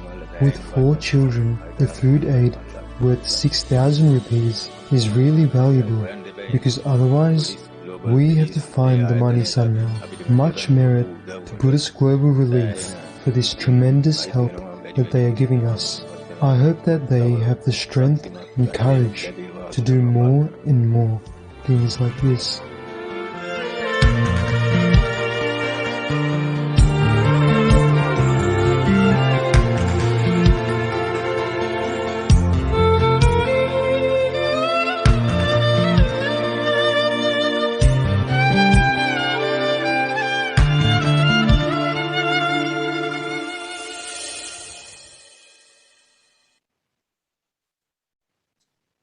Isn't it great to see how those simple food packages and a few household goods are making such a difference in the lives of these people in Sri Lanka?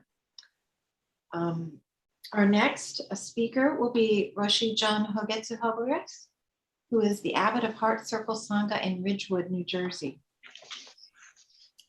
She has been an advisor to Buddhist Global Relief since its inception, and has recently relocated to Tiburon, California, from where she plans to continue to support BGR.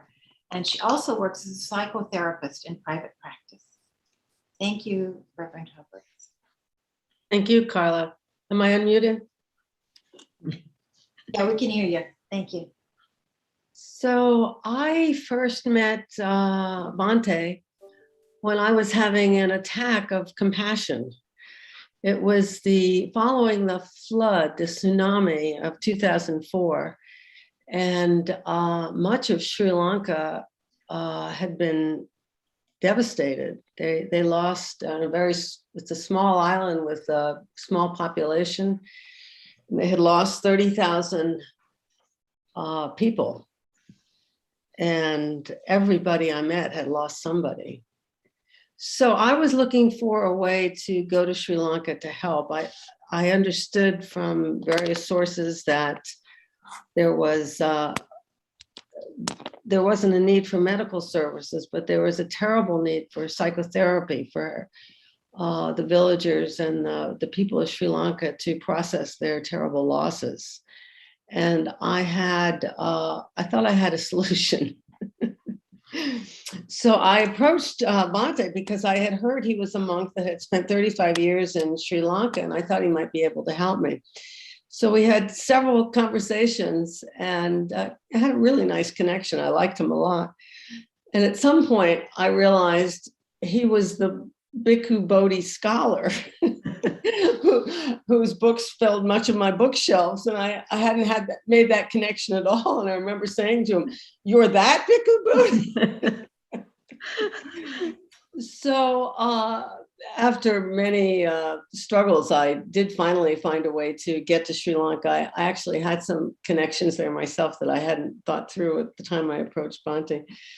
And it was kind of compulsive. I could not let this go. I really had to move forward on it. It was like nothing I had experienced before. It was like I was compelled to get to Sri Lanka to offer what I could, which was not that much, but it was true. There was not much knowledge of psychotherapy and how to help people process their loss. And so I did put together a project. I don't really want to spend much time on that project, but I did put together a project which was, it lasted for 7 years in one form or another. And I was very grateful for having met Bhante at that point. We continued to connect, and he did ask me at one point to become an advisor. And I'm very proud to have been an advisor from the very beginning and to have been involved even as peripherally as I was in BGR and its wonderful work.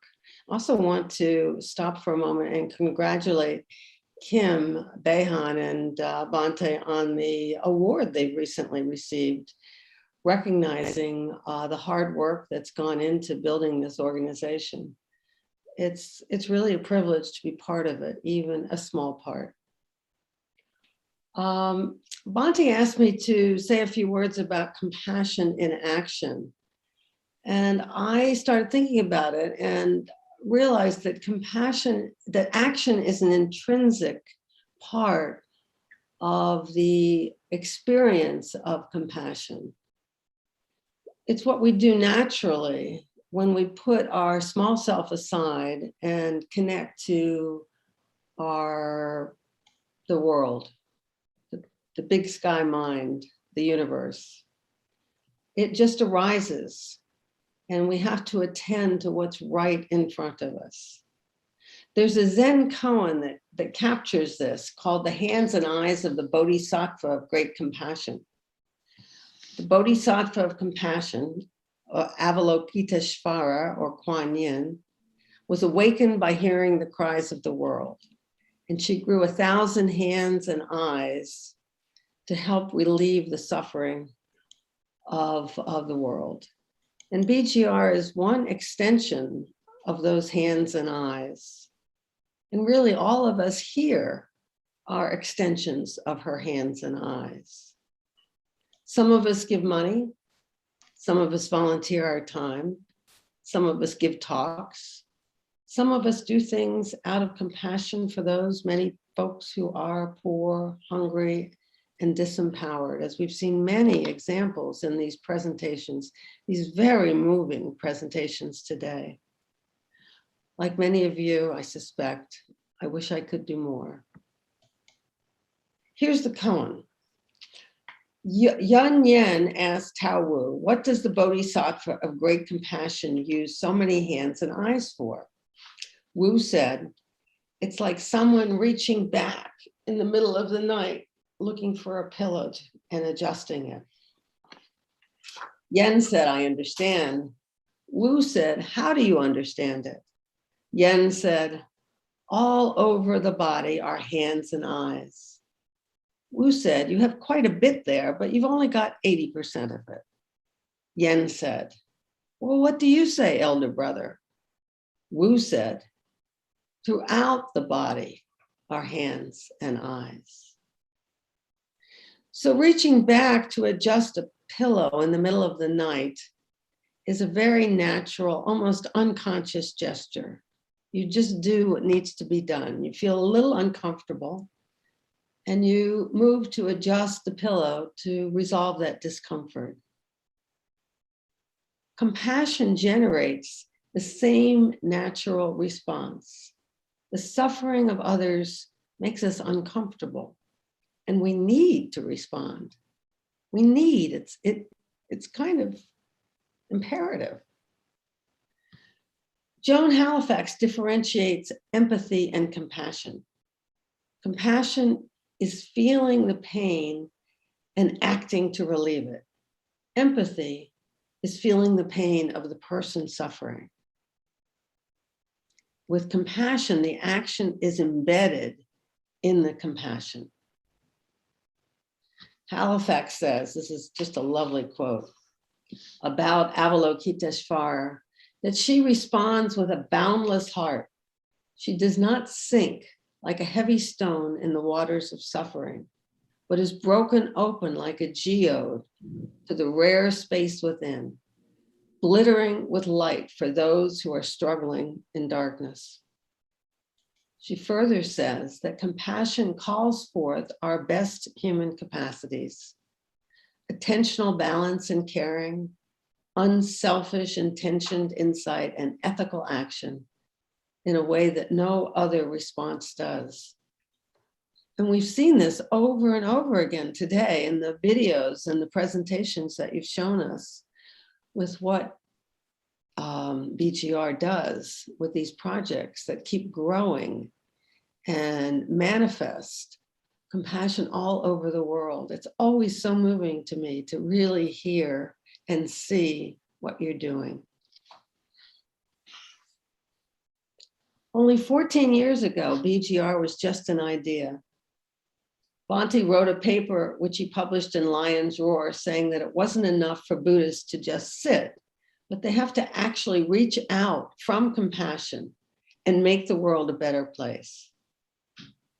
Almost daily, I am awed, this is Bhante's words, almost daily I am awed by the enormity of the suffering that assails human beings on every continent, and even more by the hard truth that so much of this suffering springs not from the vicissitudes of impersonal nature, but from the fires of greed, hatred, and delusion raging in the human heart. This was an important article, as many of Bhante's articles are, that inspired his students and those of us who weren't his students to come together to support an organization to tackle the important problems like hunger and poverty and the needs of women, the empowerment of women. Martin Luther King, in his 1967 speech, Beyond Vietnam, said, "True compassion is more than flinging a coin to a beggar, but comes to see that an edifice which produces beggars needs restructuring." There's so much restructuring to be done. Bhante, in another article in Lion's Roar, said, as heirs to the Buddha's teachings, we are called with compelling urgency to the task of envisaging the new structures needed to protect human life on Earth. We have to create communities, both locally and globally, that express wisdom, care, and compassion. The word Dharma means not just Buddhism, but the whole body of principles that support human beings and draw out our best potentials. To be itself, karuna, or compassion, must eventuate in karana, doing. Our work may begin with transforming our own minds and values, but it cannot stop there. We have to go further and further and manifest those in action, in deeds that will build a safer, kinder, and more just world. And again, I congratulate DGR in doing just that. Thank you. Thank you so much, Reverend Joan. Thank you.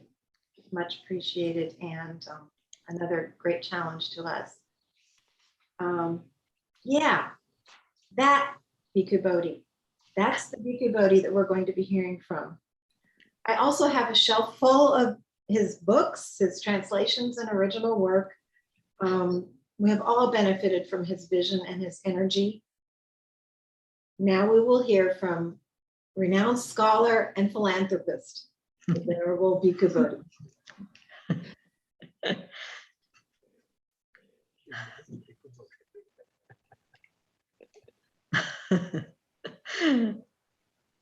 Yeah, I really want to thank again all of the speakers. We can't hear you very well. We just hear you very faintly. Yeah, I know why. I always put the microphone up for my comfort. Yeah, I wanted to begin by again thanking all of the speakers who have given such beautiful, wonderful, eloquent, deeply moving and comprehensive talks that I'm left almost with nothing to say on my own. But maybe a few things to dwell on. One is the way Buddhist Global Relief started almost by a very strange constellation of accidents that brought it into being. Like I wrote that essay for, originally it was in the Buddha Dharma magazine, maybe it was later reprinted in Lion's Roar, back in, I think it was published first in 2007. Never had the intention of founding an organization, but the magazine was published. I never told anybody else that I had this essay in the magazine, but a number of my friends and students read the magazine, started to talk first amongst themselves, then they brought me into the conversation, felt that they had to do something to take up the challenge presented in the essay, in the passage that Kim had quoted earlier, that the task facing Buddhism in the 21st century is to serve as a voice of conscience for those who cannot speak for themselves. And so we started some initial rounds of discussions. Originally, we were going to try to tackle all of the problems of the world, from climate change, war, natural disasters, and realized it's a little bit too big for us, especially when we had about 4 people and no money on our hands. And so we decided to narrow the focus down to the problem of hunger and malnutrition. Then, out of nowhere, Kim Behan had attended one of our summer camps at Bodhi Monastery, where I was living early in 2002 to 2007. So she attended in 2006. It was just like about 5 days. Then for 2 years, I didn't hear from her again. Then she wrote to me just at the time when we were going to have our first meeting, just about a month before, 2 months before, she wrote to me saying that she had attended my classes that during that summer camp. She was coming to the East Coast and was wondering if she could meet me. And she told me that she was interested in social engagement. And so I told her we were having this formative meeting for a Buddhist relief organization. And she just happened to be in the East Coast just at the time when we had that initial meeting. And so she could join us, and eventually went on to become our outstanding executive director.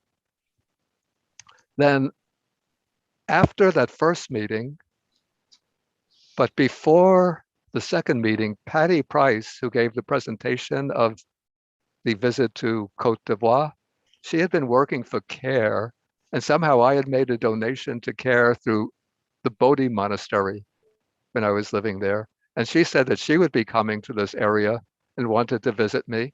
So she visited me, and then she told me that she would be retiring from CARE. And I told her, we're forming a relief organization. We're having our second meeting in June. Why don't you join us and just attend the meeting? She attended the meeting, liked it, and she became a board member, and then she became the chair of the projects committee. So in this way, and then virtually everybody that's involved with Buddhist Global Relief somehow just came in, sometimes finding out about it through the internet, sometimes learning by word of mouth. And in that way, we've been able to expand the range of our staff and our board. Then how did we expand the range of our projects? That was interesting. First, we decided that the special mission should be to address the problem of chronic hunger and malnutrition. And we thought, how do we do that?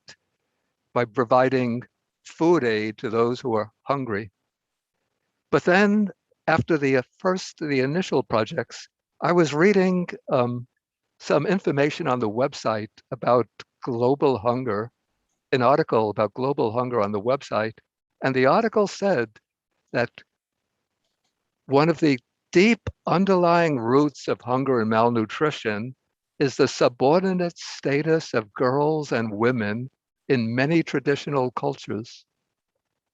And that made me think, well, if we're going to combat hunger and malnutrition, we can't just go on giving food to people who are hungry, but we have to look at the roots of it.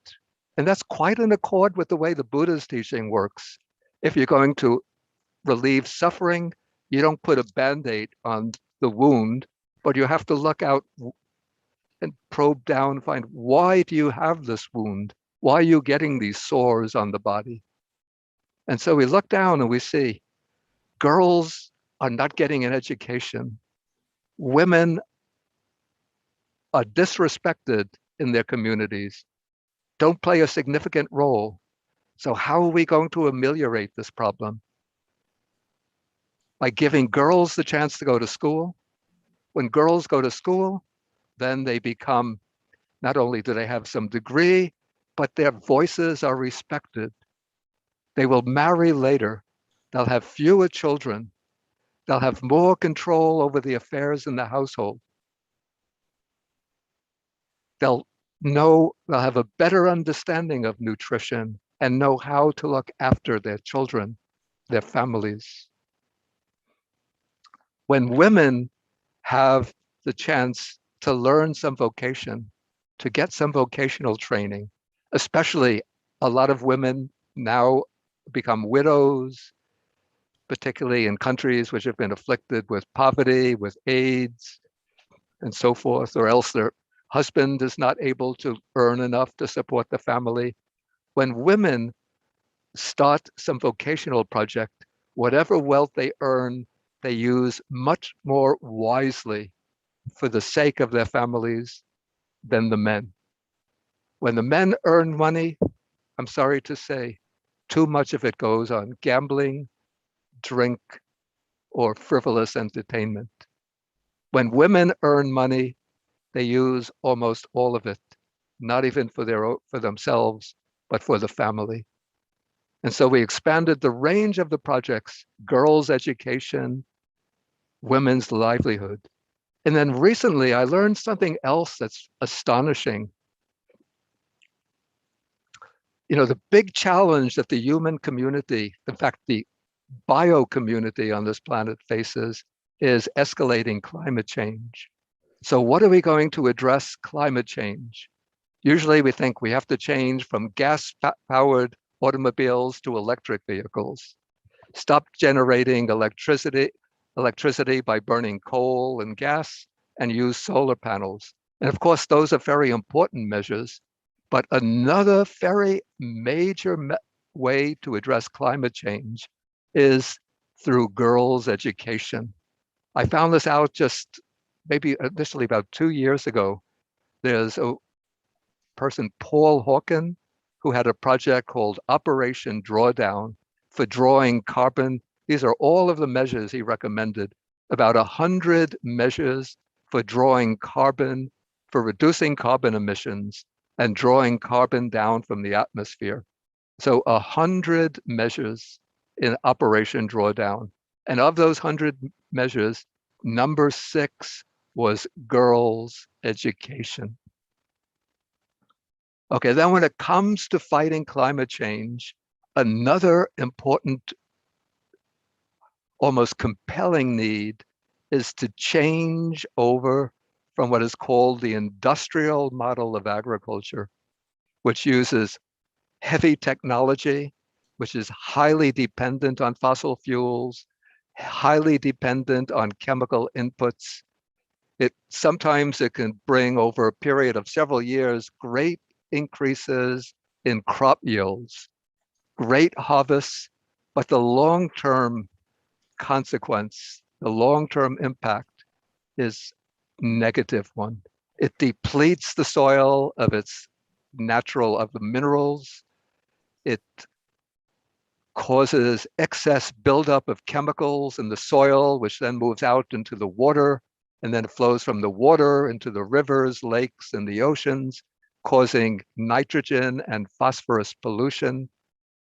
So industrial agriculture is responsible for something like 32% of carbon emissions. And then industrial agriculture grows a lot of crops to feed animals, to use the animals for food, cattle and pigs, and so forth. So the way to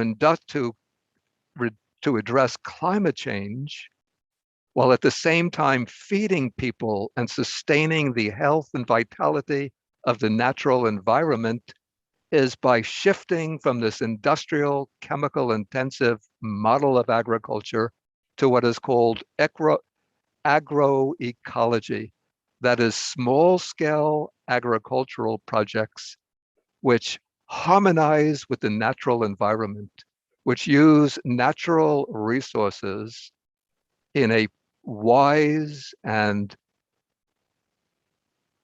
restrained way, and ensure that the natural cycles of give and take between agriculture and the surrounding environment is sustained rather than damaged.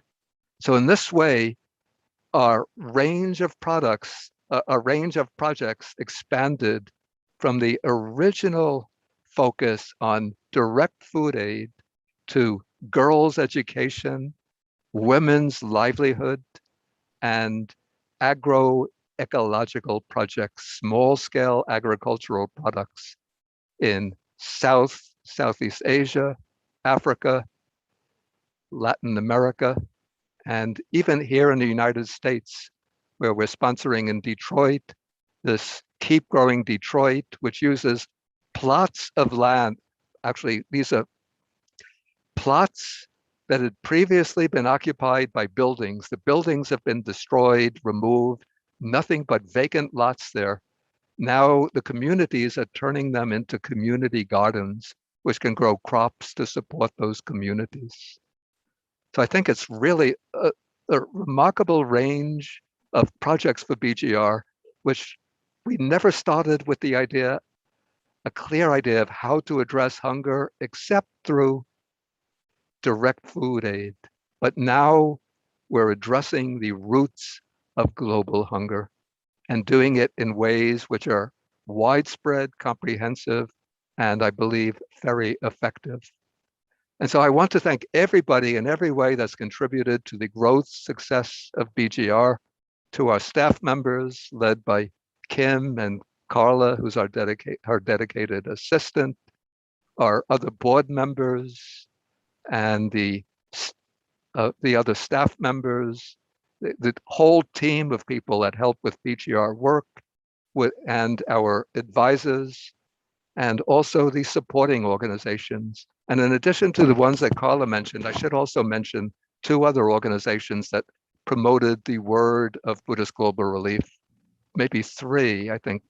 One is the Buddhist Council of Greater St. Louis, and it's MABA, the Mid-American Buddhist Association, which has often been supporting BGR walks in St. Louis. Another is the Buddhist Action Coalition of New York City, of which I'm also a member, and the Zen Buddhist Center, the Houston Zen Center, led by Galen Godwin, who had written to me earlier. She said that she was trying to get on, but she didn't have the link. I sent it to her, but I'm not sure whether she was able to join or not. So those are some other contributing organizations. Okay, to wrap up, I think maybe, let me just look at the schedule. Yeah, I think Carla had one little reminder, and then We're just about at the end now, Bhante. yeah. I can't tell you how much it means to me to be able to have the opportunity to listen to you as you, with your wisdom, distill all the things that you learn and help us see them through the eyes of the Buddha. That's just what you do for me. So thank you so much. We are putting up another link for you to donate if you have the opportunity to donate. Please donate at www.buddhistglobalrelief.org. Now, Bhante is going to lead us in a loving kindness meditation and sharing of the merits to end the day. Okay. Okay, so let us, I do this every week. So let us just sit in a comfortable position. And we close the eyes. And let the mind spread out over the earth.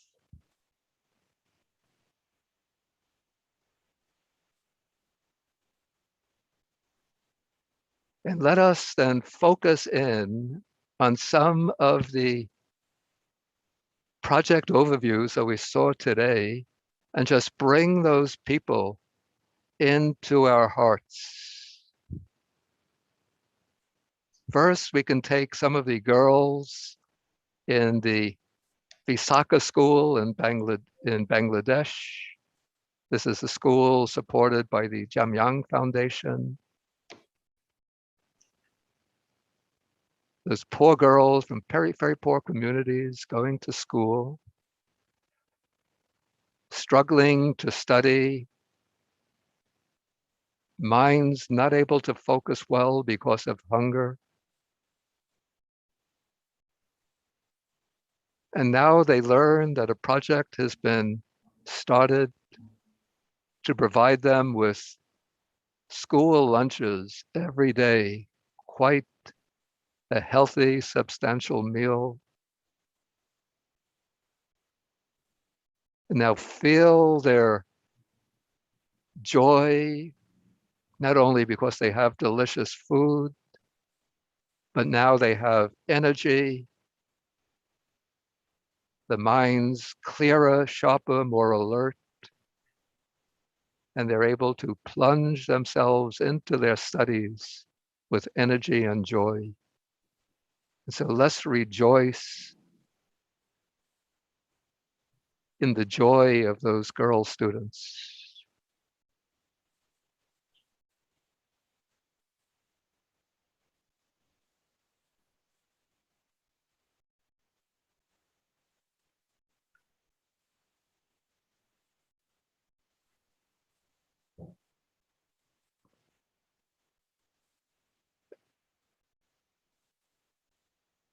And often I like to think that all of these children, no matter where they are, could have been our own sons, our own daughters. It's just by the fluke of chance that they are not our sons and daughters.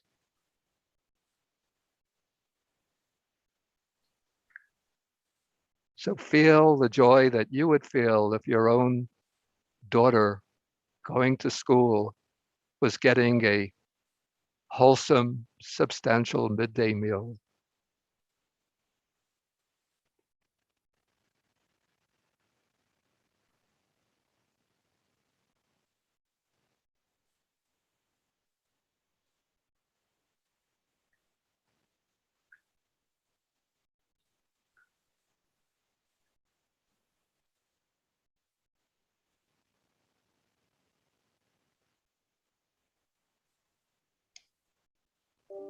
Okay, then move the mind now to Côte d'Ivoire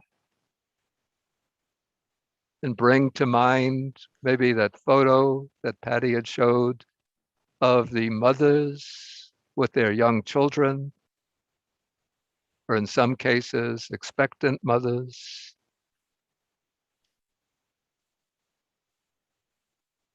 Waiting to receive, to be enrolled in a program that would provide them with nutritional assistance.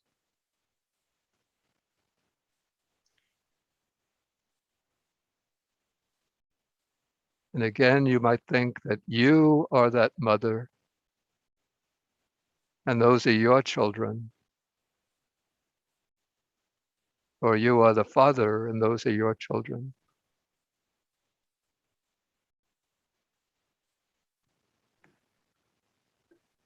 And again, rejoice in the knowledge. You could see the way from the color chart that you showed, the way families move from the malnutrition range of the spectrum to the well-nourished side of the spectrum. And rejoice in the transformation that this project is making in their lives.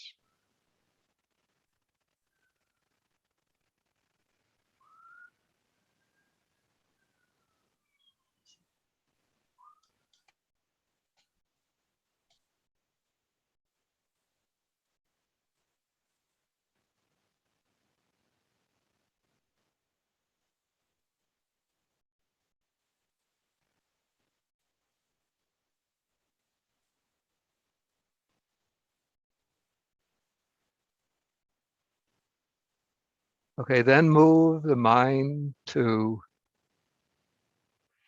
Sri Lanka.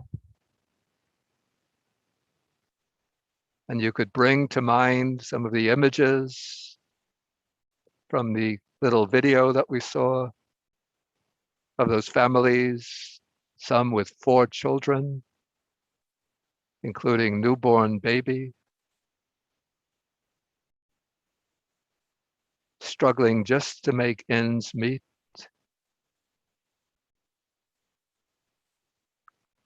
And now you learn that through the partnership of BGR with Shraddha Charity Organization, that you'll be provided with, I think, a monthly parcel of dried food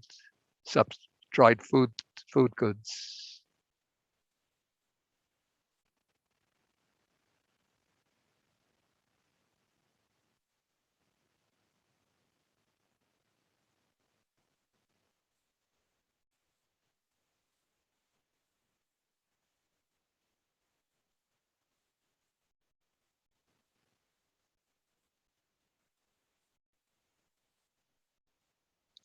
And then think lastly of this whole planet Earth, where we have close to 900 million people facing food insecurity every day. Millions dying from hunger, from illnesses caused by malnutrition.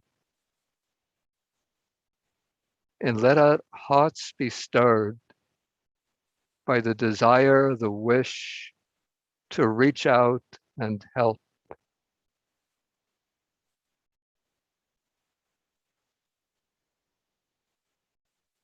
But we can't rescue everybody. But even if through our concerted efforts, we can pull a few thousand people from that ocean of desperation and bring them onto the dry land of security, well-being, and hope. That should be a cause for joy.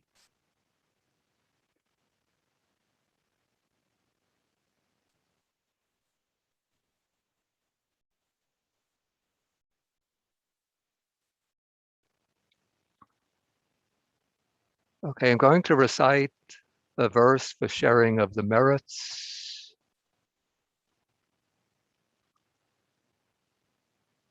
Akasata Jabumata Devanaga Mahidika Punyantang Anumoditva Chirang Rakantu Sasanang Akasata Jabumata Devanaga Mahidika Punyantang Anumoditva Chirang Rakantu Desanang Akasata Jabumata Devanaga Mahidika Punyantang Anumoditva Chirang Rakantu Mang Parang Dukkha Pata Jani Dukkha Baya Pata Jani Baya Soka Pata Jani Soka Hantu Sabepi Panino.